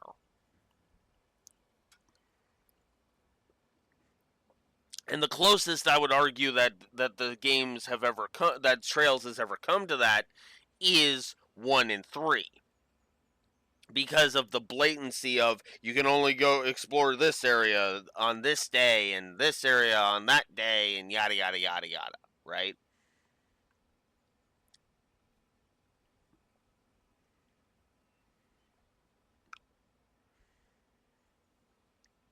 That's why I say it's the most blatant. They are all linear. They are absolutely all linear. But it doesn't feel like it's just like you're being led by the nose down a corridor. Which is ironic, given one of the most prominent locations in the entire franchise is called the Reverie Corridor. How's that for irony?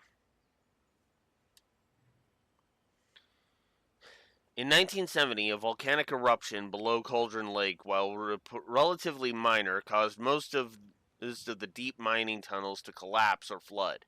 32 miners lost their lives in the calamity, and all mining around Bright Falls came to a final stop. Now, many of the remaining buildings are protected by historical as historical landmarks.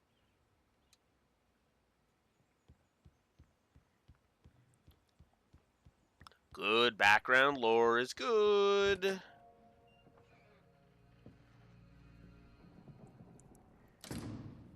I didn't want to go outside. Cops had to be looking for me. The noon sun turned the place into a sauna. The day dragged on. Different scenarios ran through my mind. Ways of how I'd torture the kidnapper to get Alice back. Or the different horrible things he could have done to her. I imagined her dead. I had no way of knowing she was still alive. It was killing me. I was running on blind hope. It was all a waste of time. The bastard never showed up.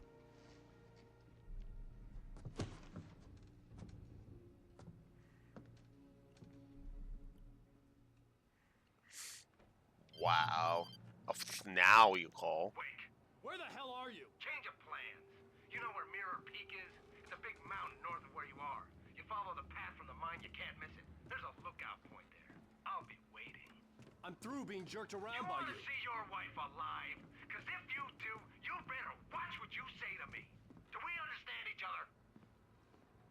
I want to talk to Alice. Yeah, and I want the manuscript. Don't keep me waiting, Wake. Hello? Hello? Ah! I'm gonna kill him. Yeah, at this point, it's like...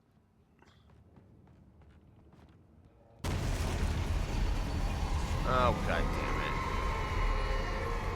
it. Of course. It was close. Maybe closer than ever before.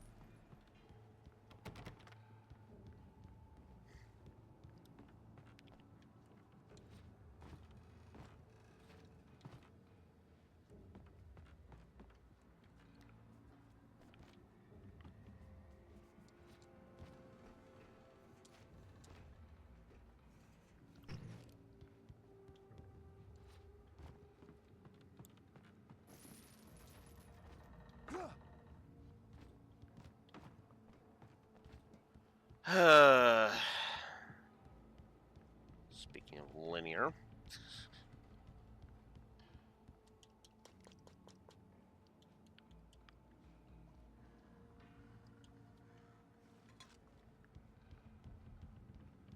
It'll be interesting to see how... To see,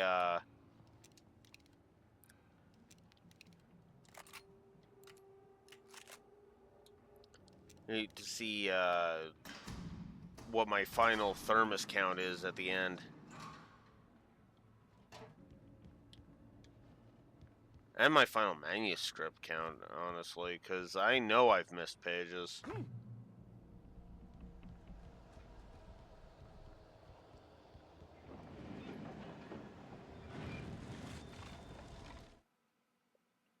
When Thomas Zane fell for Barbara Jagger, it happened fast. She was young, vibrant, and beautiful, full of life. He had never been a very happy man, and without any seeming effort, she had changed all that. Zane felt good for the first time in his life. Everything she did was another piece of a jigsaw puzzle he hadn't even known he'd been missing. And best of all, she made the words flow, strong and sharp. She was his muse.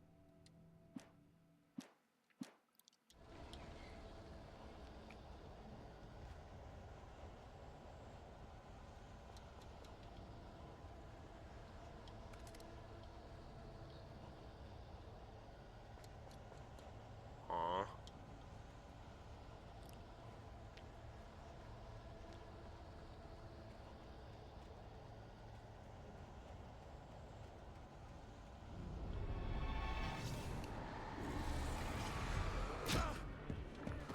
Oh, crap.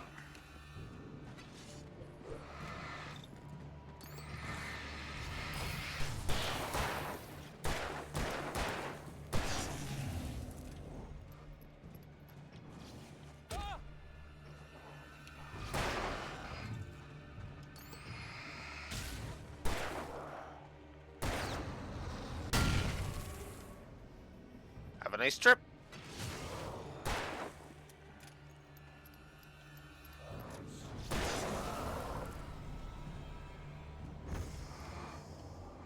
Oh, crap.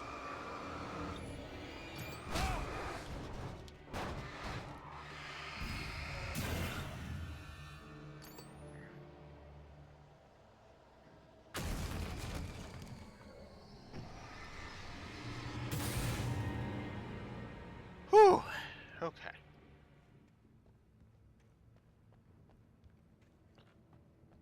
Okay. Flashbangs, that'll help.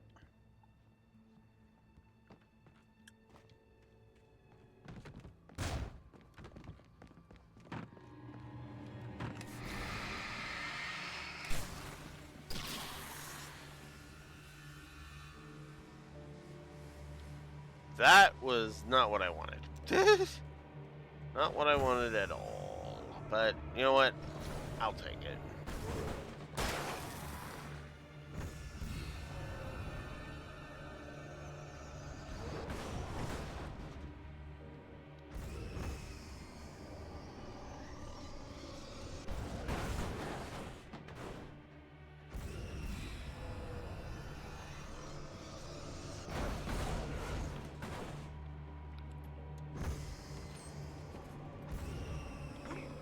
This is a bad idea.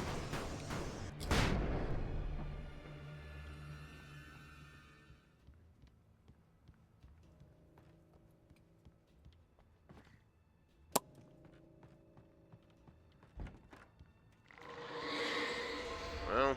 What the hell? Well. Fuck.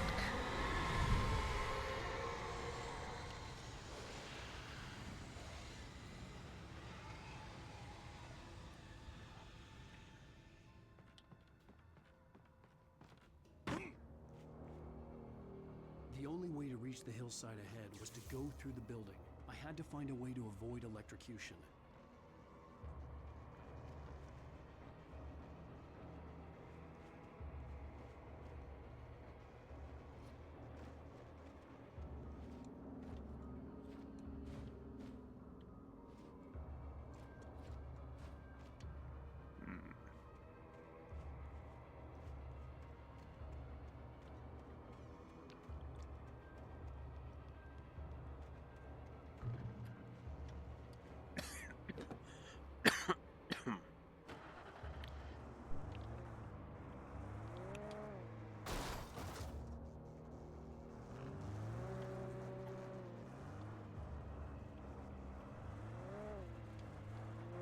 Well, let's find the power for their area and turn it off.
Of course.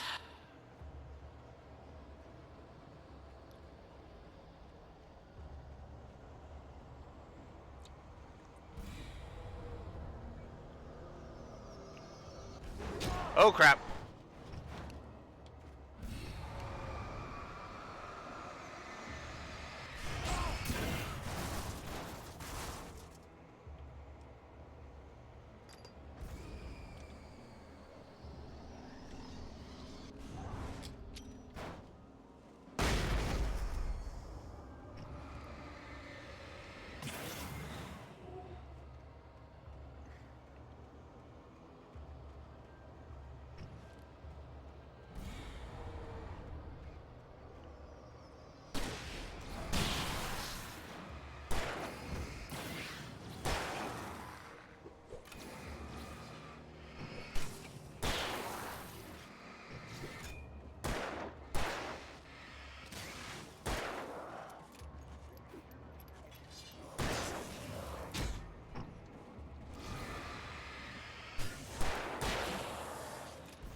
Alright, there we go.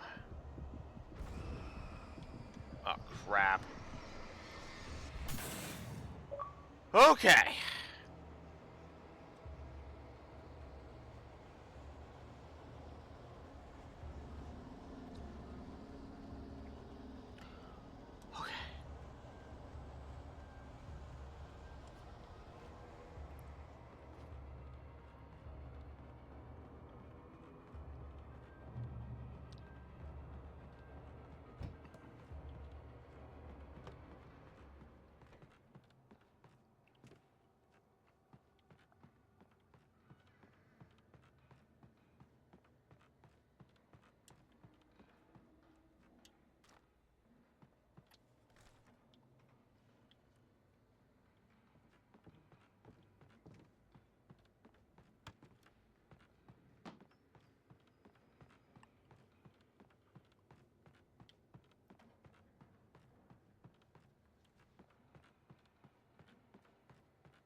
Oh, jeez.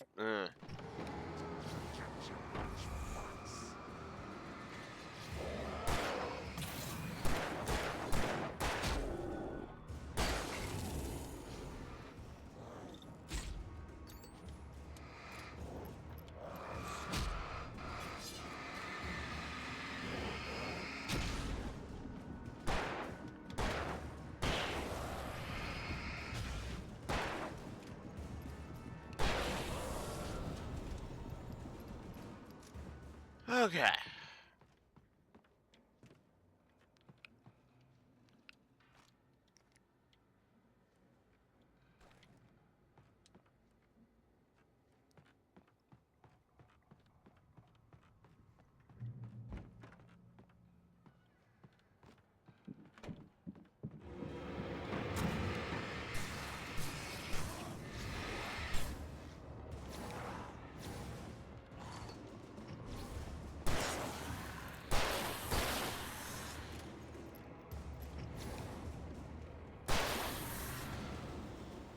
Okay.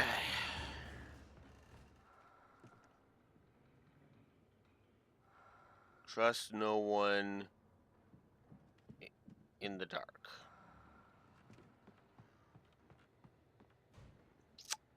Okay, wall messages are starting to your messages are starting to get into are starting to move into no shit territory. Hurry. Hurry. Be better.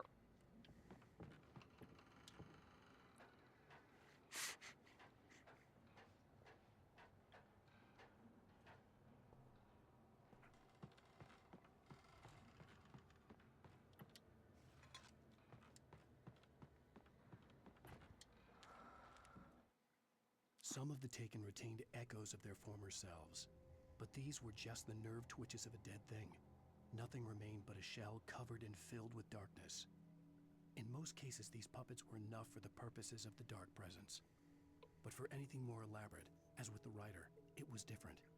It needed his mind. And so rather than taking him over completely, it merely touched him.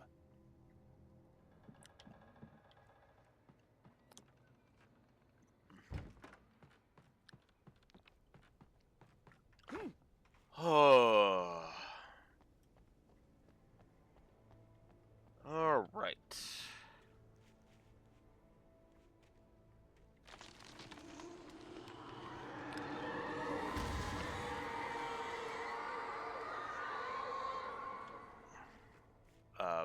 Hi. You tree.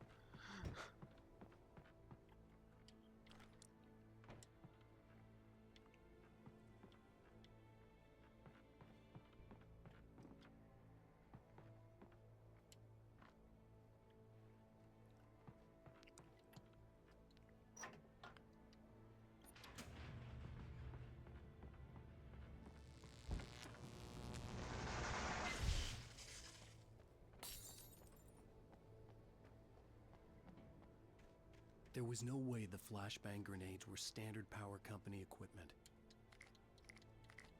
I mean, yeah, that's actually a good point.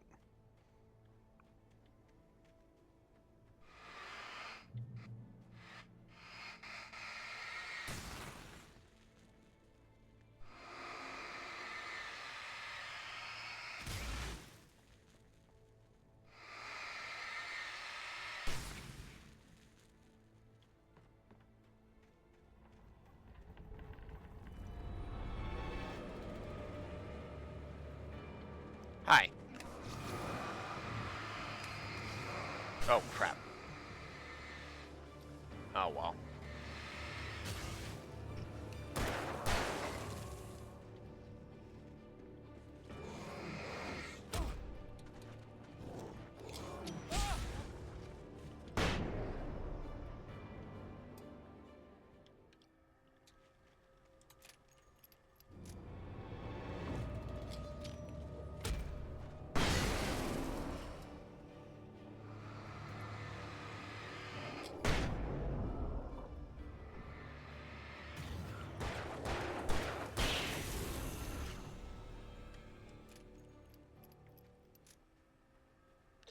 Have I given a positive to itemization yet? Because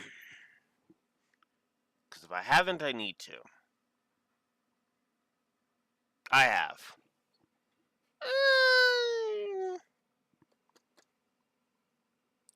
You know what? Fuck it. Fuck it.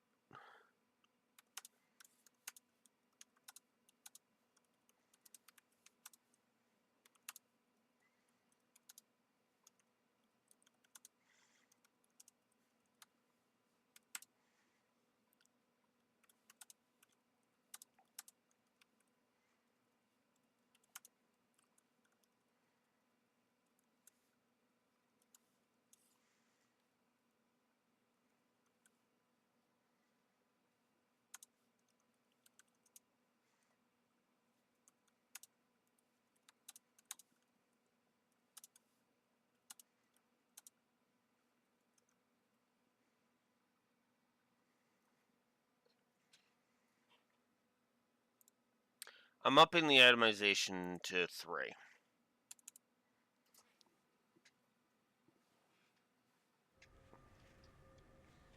Because the itemization has actually been legit the whole game. Like, I went from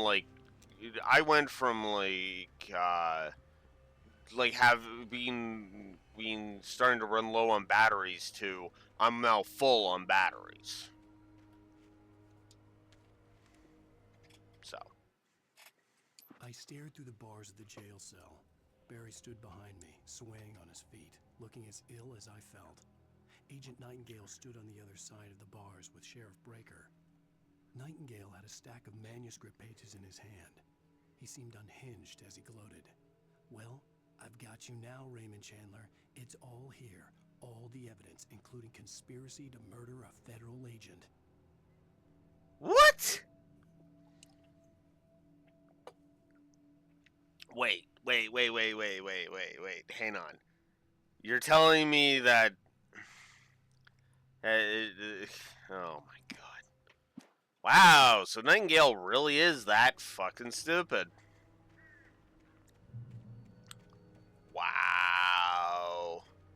And considering he's Alan Wake in the entire rest of the series, yeah, no. No, that's Nightingale being a fucking moron.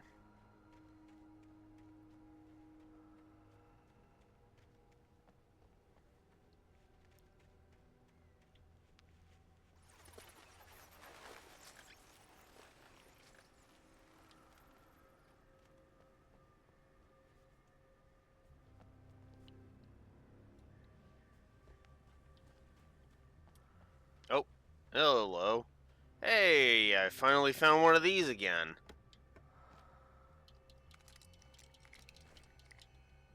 Including my nuclear option.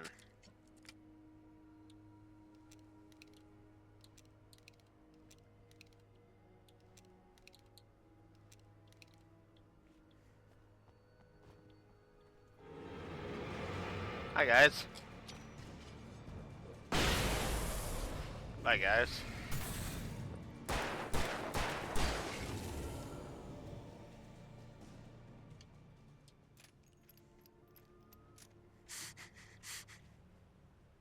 Flashbangs are so useful in this game, which is hilarious because in every other game with guns that I've ever seen them in, except for like one, they've been useless.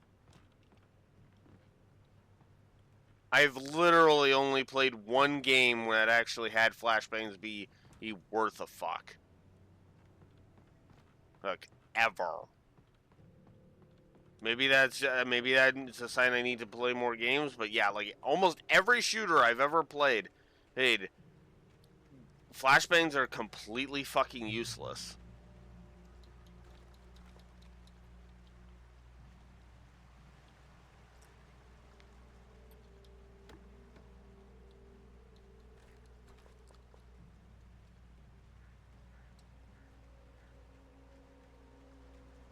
I had no real plan.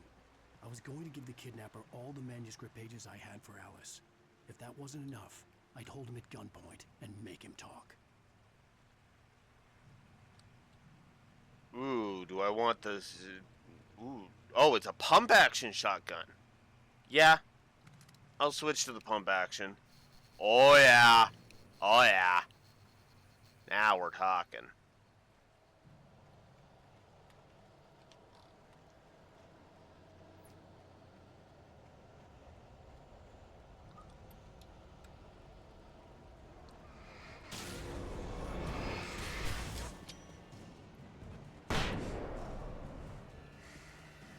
Bye-bye.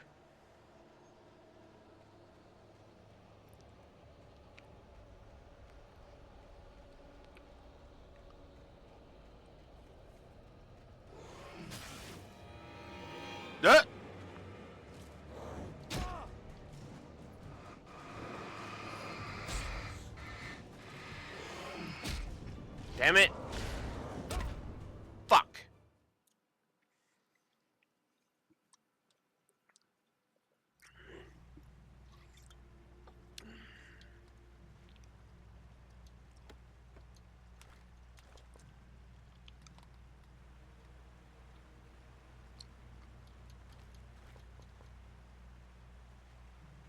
I had no real plan. I was going to give the kidnapper all the manuscript pages I had for Alice. If that wasn't enough, I'd hold him at gunpoint and make him talk.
Get out of here.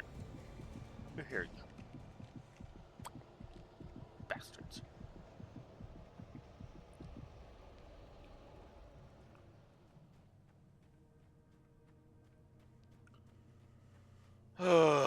Alright.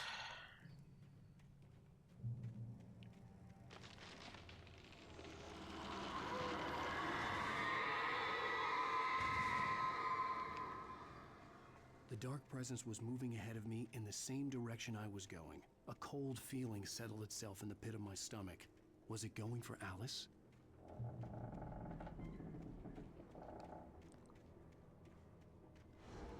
The graveyard shift may cause cancer.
The place was dead, a ghost town. Had been for decades, maybe a century.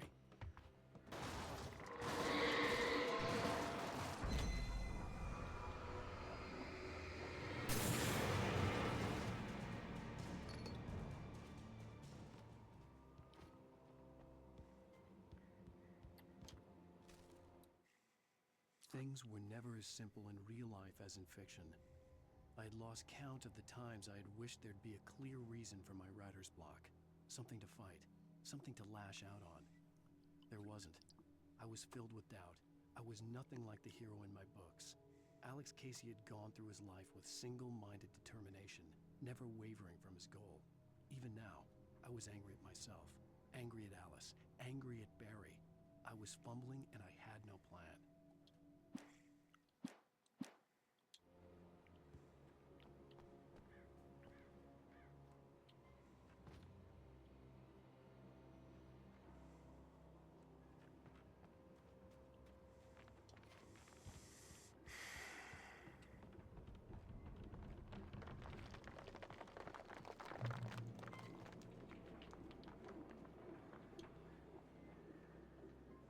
Grey Peak Gorge. Originally founded in 1928, the Grey Peak Gorge mining town was one of the permanent settlements the Bright Falls Mining Company built for its workers. The nearby graveyard is a testament to the dangers the miners faced on a daily basis. Most of the men who lost their lives over the years here were buried there, a grim reminder to be careful for those who remained. Grey Peak Gorge was abandoned almost overnight when the Bright Falls Mining Company closed its doors in 1970.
Damn it.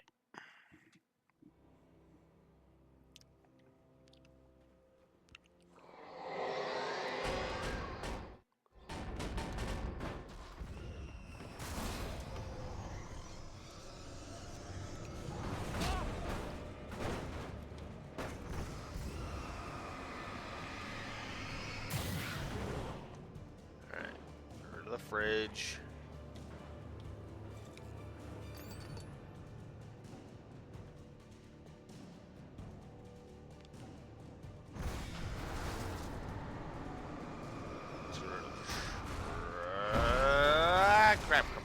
Crap.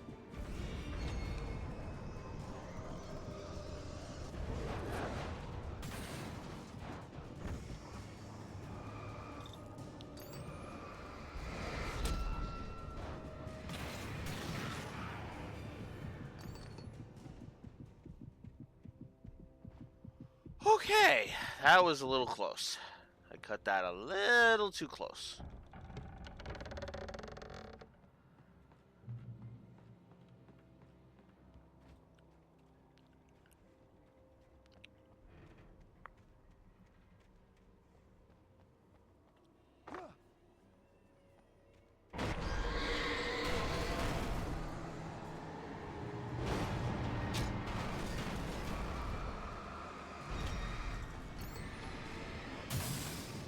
There we go.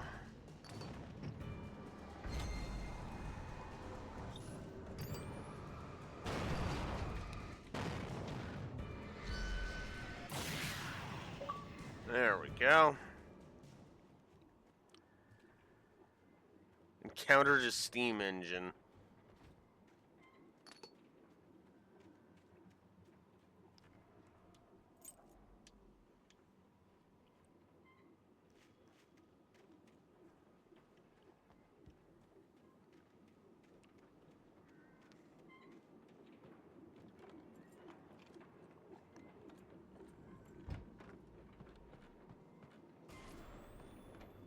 Anything outside of riding is a struggle.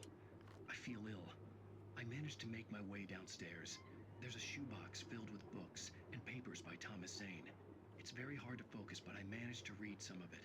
He's a poet, and a good one. He writes of muses and creators summoning fabulous things from a magic lake, using his powers to shape the world of a realm of gods and dreams and demons, dark things that wait for a chance to slip through, wearing the flesh of men as disguise. Zane writes about himself, his girlfriend being taken over by a dark presence, about growing scared of the lake. Zane believes it's a mirror to the gaping void of darkness above, where some Lovecraftian presence lurks. I crawl back upstairs. I'll borrow these things for my story. They ring true. They fit.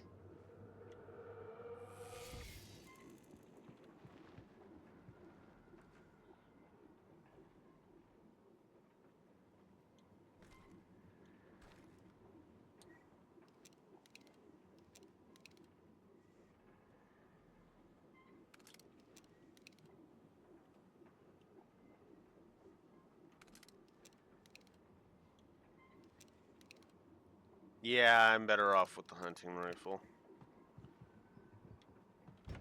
More ammo.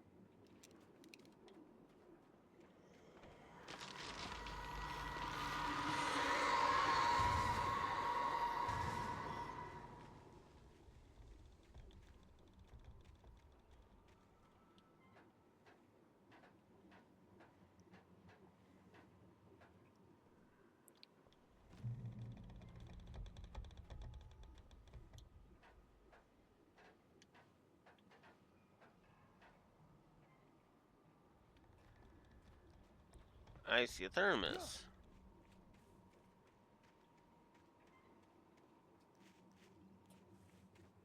All the way on the other side. Oh. Screw it. I'll backtrack for it. The backtracking is not required. I'm just doing it.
number had sent me a text.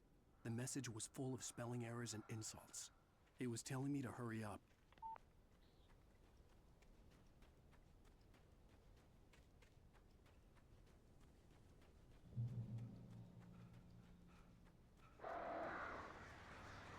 Birds.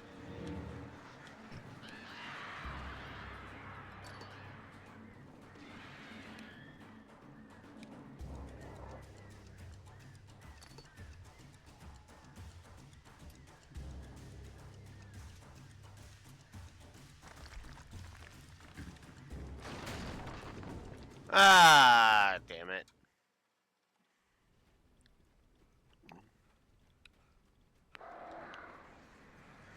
Birds.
Tunnels go to Cauldron Lake. Okay.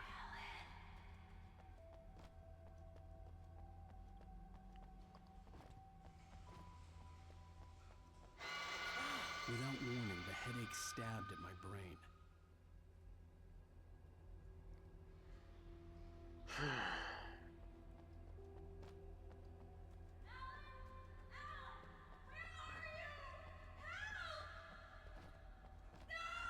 Alice? Alice?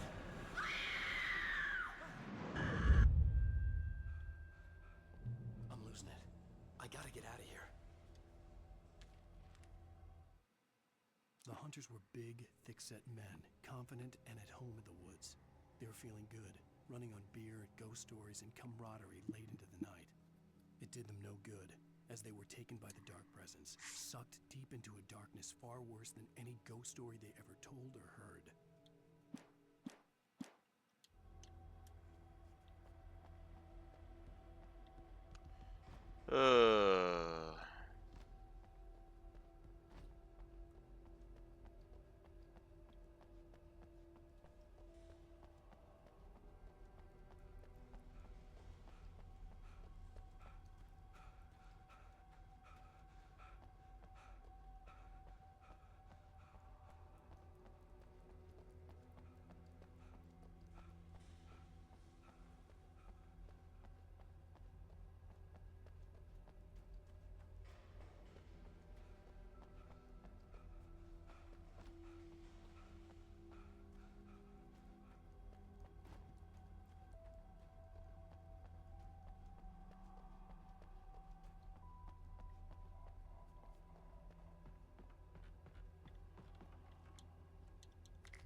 Even behind the closed doors and curtains of his grimy room at the Majestic, the local motel, Nightingale could feel the locals' eyes on him, the unrelenting pressure of their judgment. He forced it out of his mind.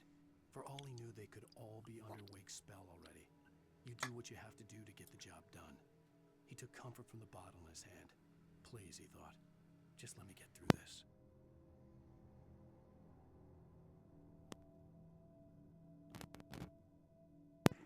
Hate when I do that. Okay. Mm.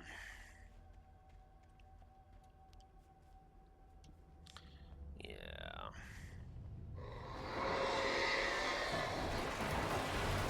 Oh, great.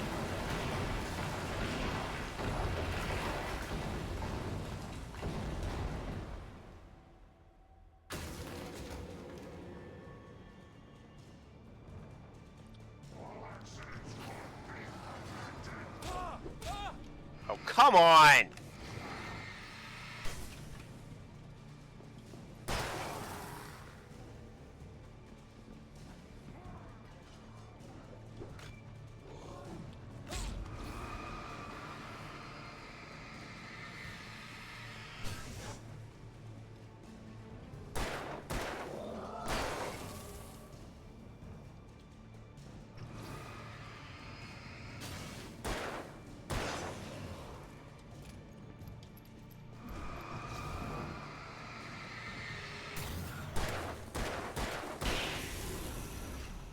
Get the fuck out of here. Alright. Now we move on.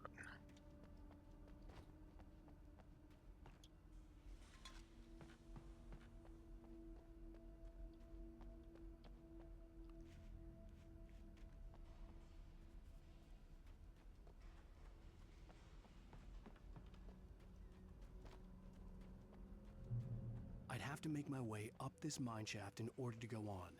Maybe the machinery could help me with that.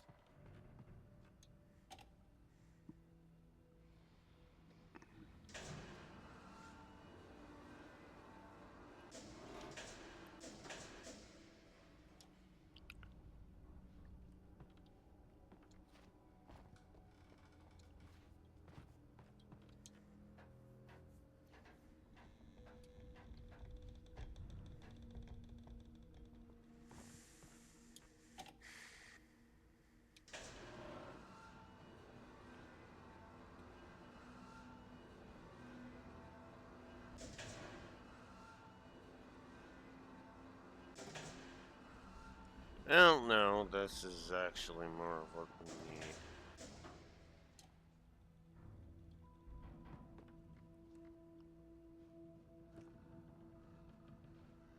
Oh, no, it's not.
Oh, I see.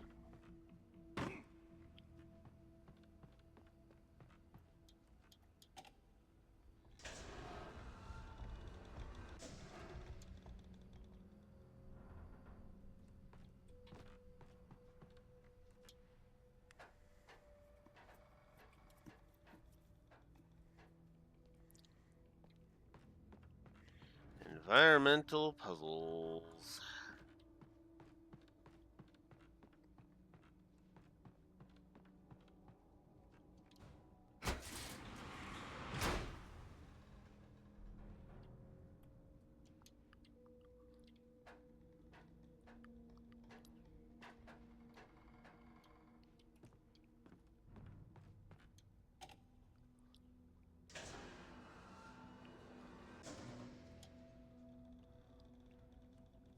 Now I can go. Oh, okay.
All right.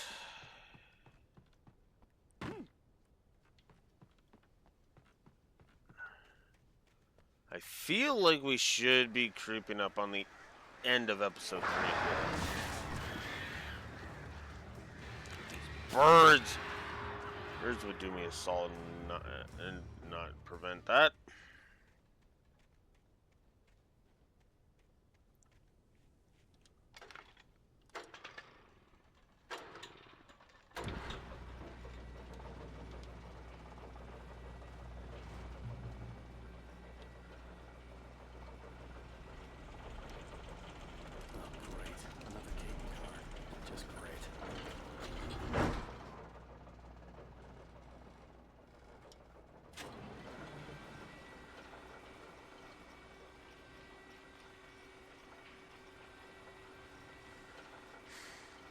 More birds.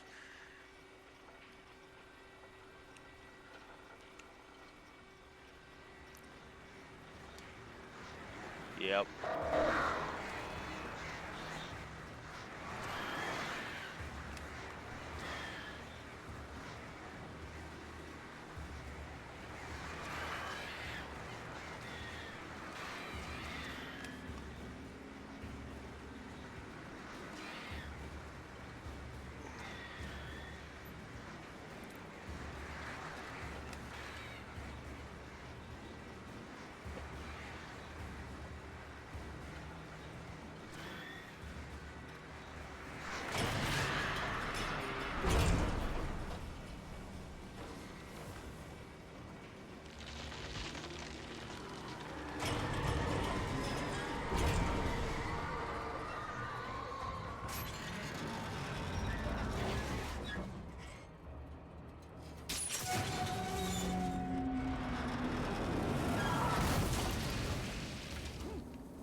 Okay.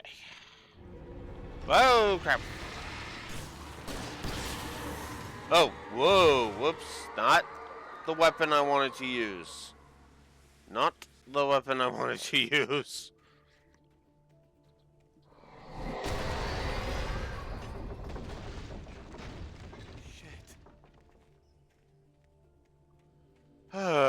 Okay, are we quite done?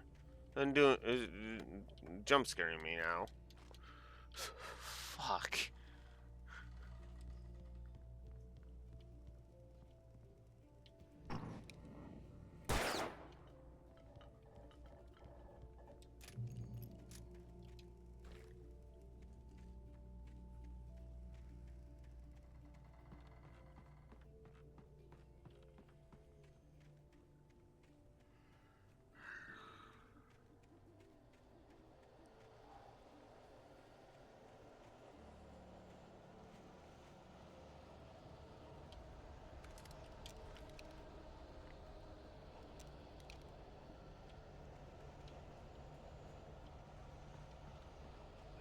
Okay.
Cauldron Lake, the eighth deepest lake in the world. Cauldron Lake is a caldera lake formed in a volcanic crater.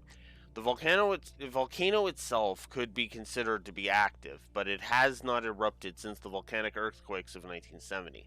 And even when the underground activity was comparably mild. Despite some property damage, there were no casualties. Cauldron Lake is one of the most beautiful spots in the Bright Falls area, as well as a central figure in many local folk tales. It's a popular recreational area for the area residents.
Okay.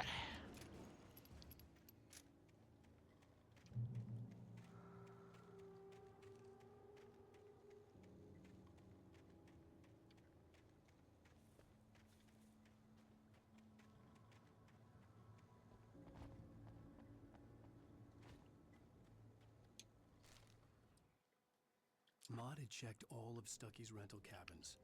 There had been no sign of the Wakes. It was dark when he'd found their car parked at the end of the road by Cauldron Lake. It made no sense. They must have taken a wrong turn, but there was no sign of them, and the car had been there for hours already. Frustrated, Mott stood on the rotten ruin of the footbridge that had once led to Diver's Isle before it sank beneath the waves years ago. The boss wouldn't be happy.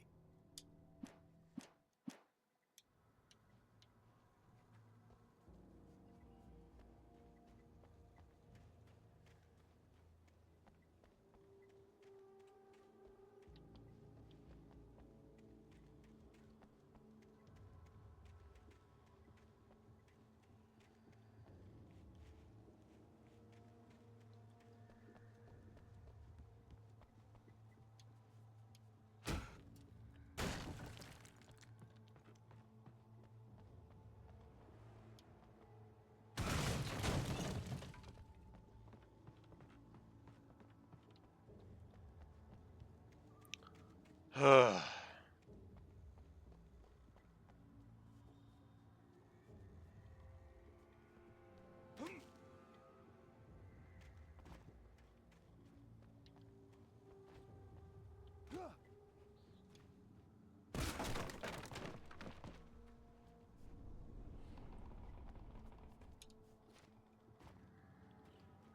too late.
Ah, great.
Okay.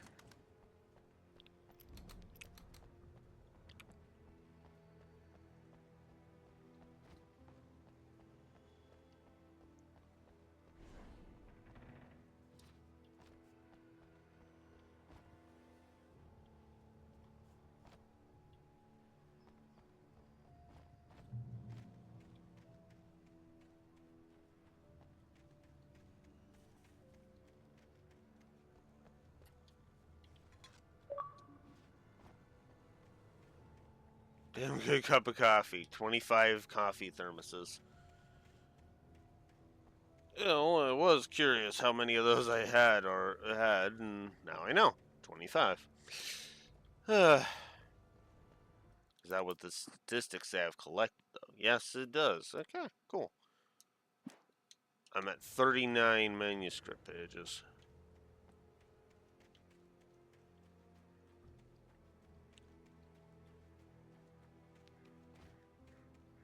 I could see Cauldron Lake. I thought I could make out the spot where the island and the cabin had been.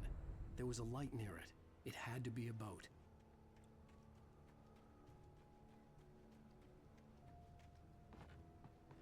I was close now. I had to get there fast. I dreaded what I would find. I tried to hold on to Alice, but her form melted away. I was losing control. Dr. Hartman stood in her place. I wanted to hit him, but my arms were jelly. He smiled. It was a reassuring smile, and I hated him for it. I had to give you a sedative. Don't fight it. You went through another rough period. Right now, it's very important that you stay calm. We don't want you to have another episode. You're a patient at my clinic. Have been for a while now. Yep.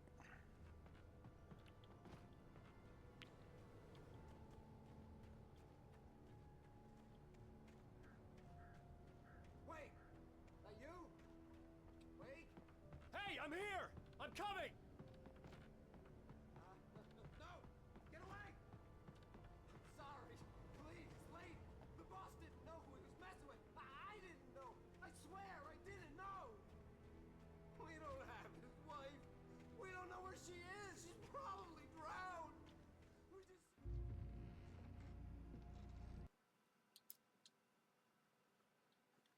That... okay. That's annoying that...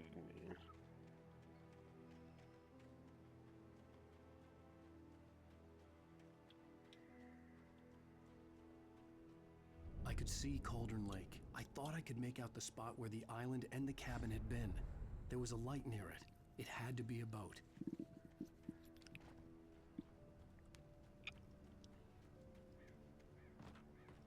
I was close now. I had to get there fast. I dreaded what I would find.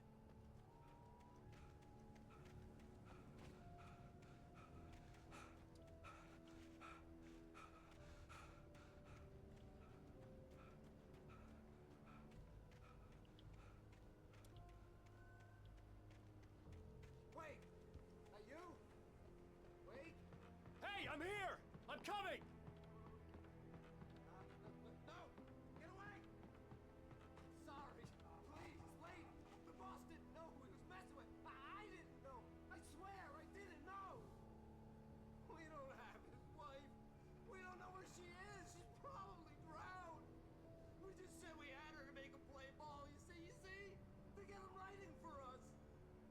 Please. Please. Oh. I'm sorry. Please don't hurt me. Ah! Ah!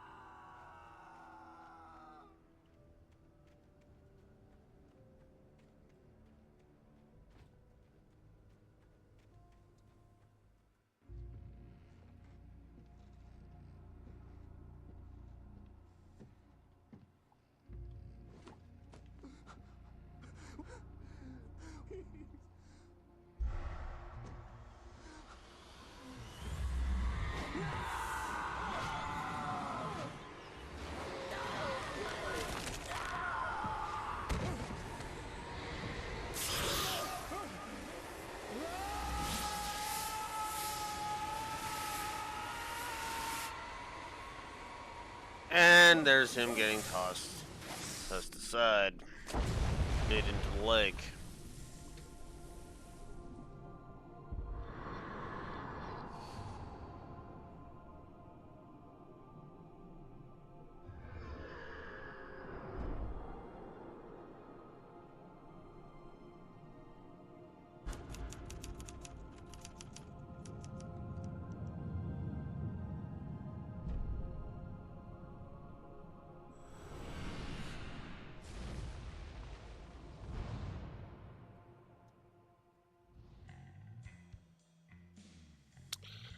And that's it for episode 3.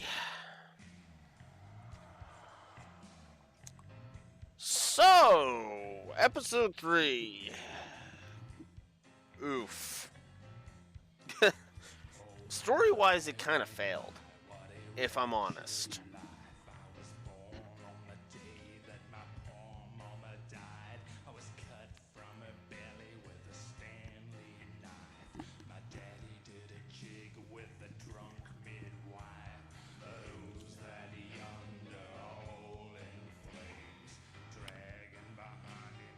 But yeah, I'm just gonna mute because apparently I've been getting copy wronged from the on Twitch for the song, so I'll just mute.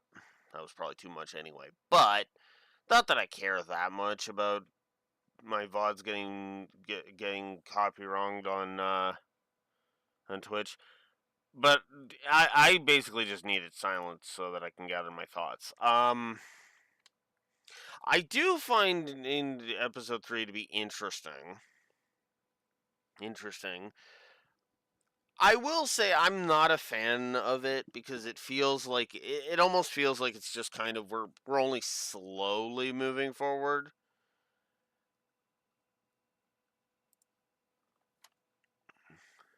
And that is kind of my issue with it.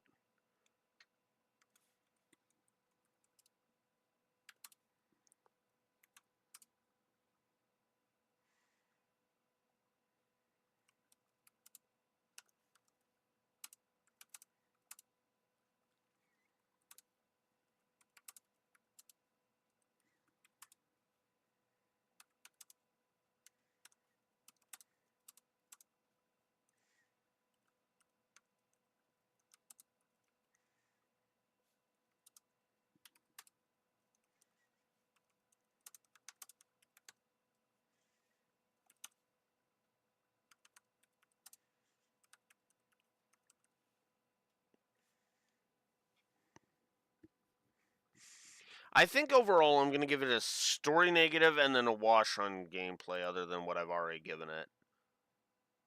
Because I do think episode 3 is kind of blech, you know? Kind of blech. Previously on Alan Wake, I'm hunted by the law. Meet with the kidnapper for 2 milliseconds and get 0 answers. Oof.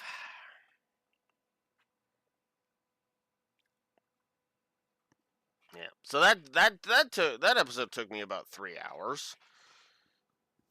And that was with me failing and stumbling, so there's that.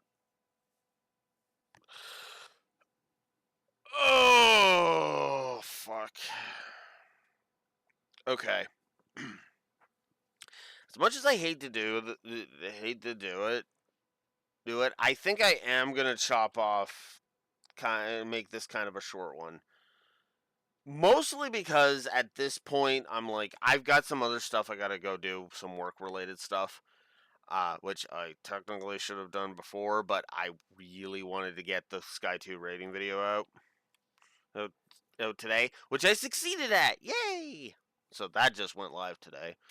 So I'm gonna go work on that crap for work, and then tomorrow at 9 a.m. Central Standard Time, we'll just go ahead and we'll just continue. We'll continue Alan Wake, and hopefully by that point I will finally know what the deal is with frickin' Horizon. But yeah, like I said, if push comes to shove, we'll just review the Switch 1 version.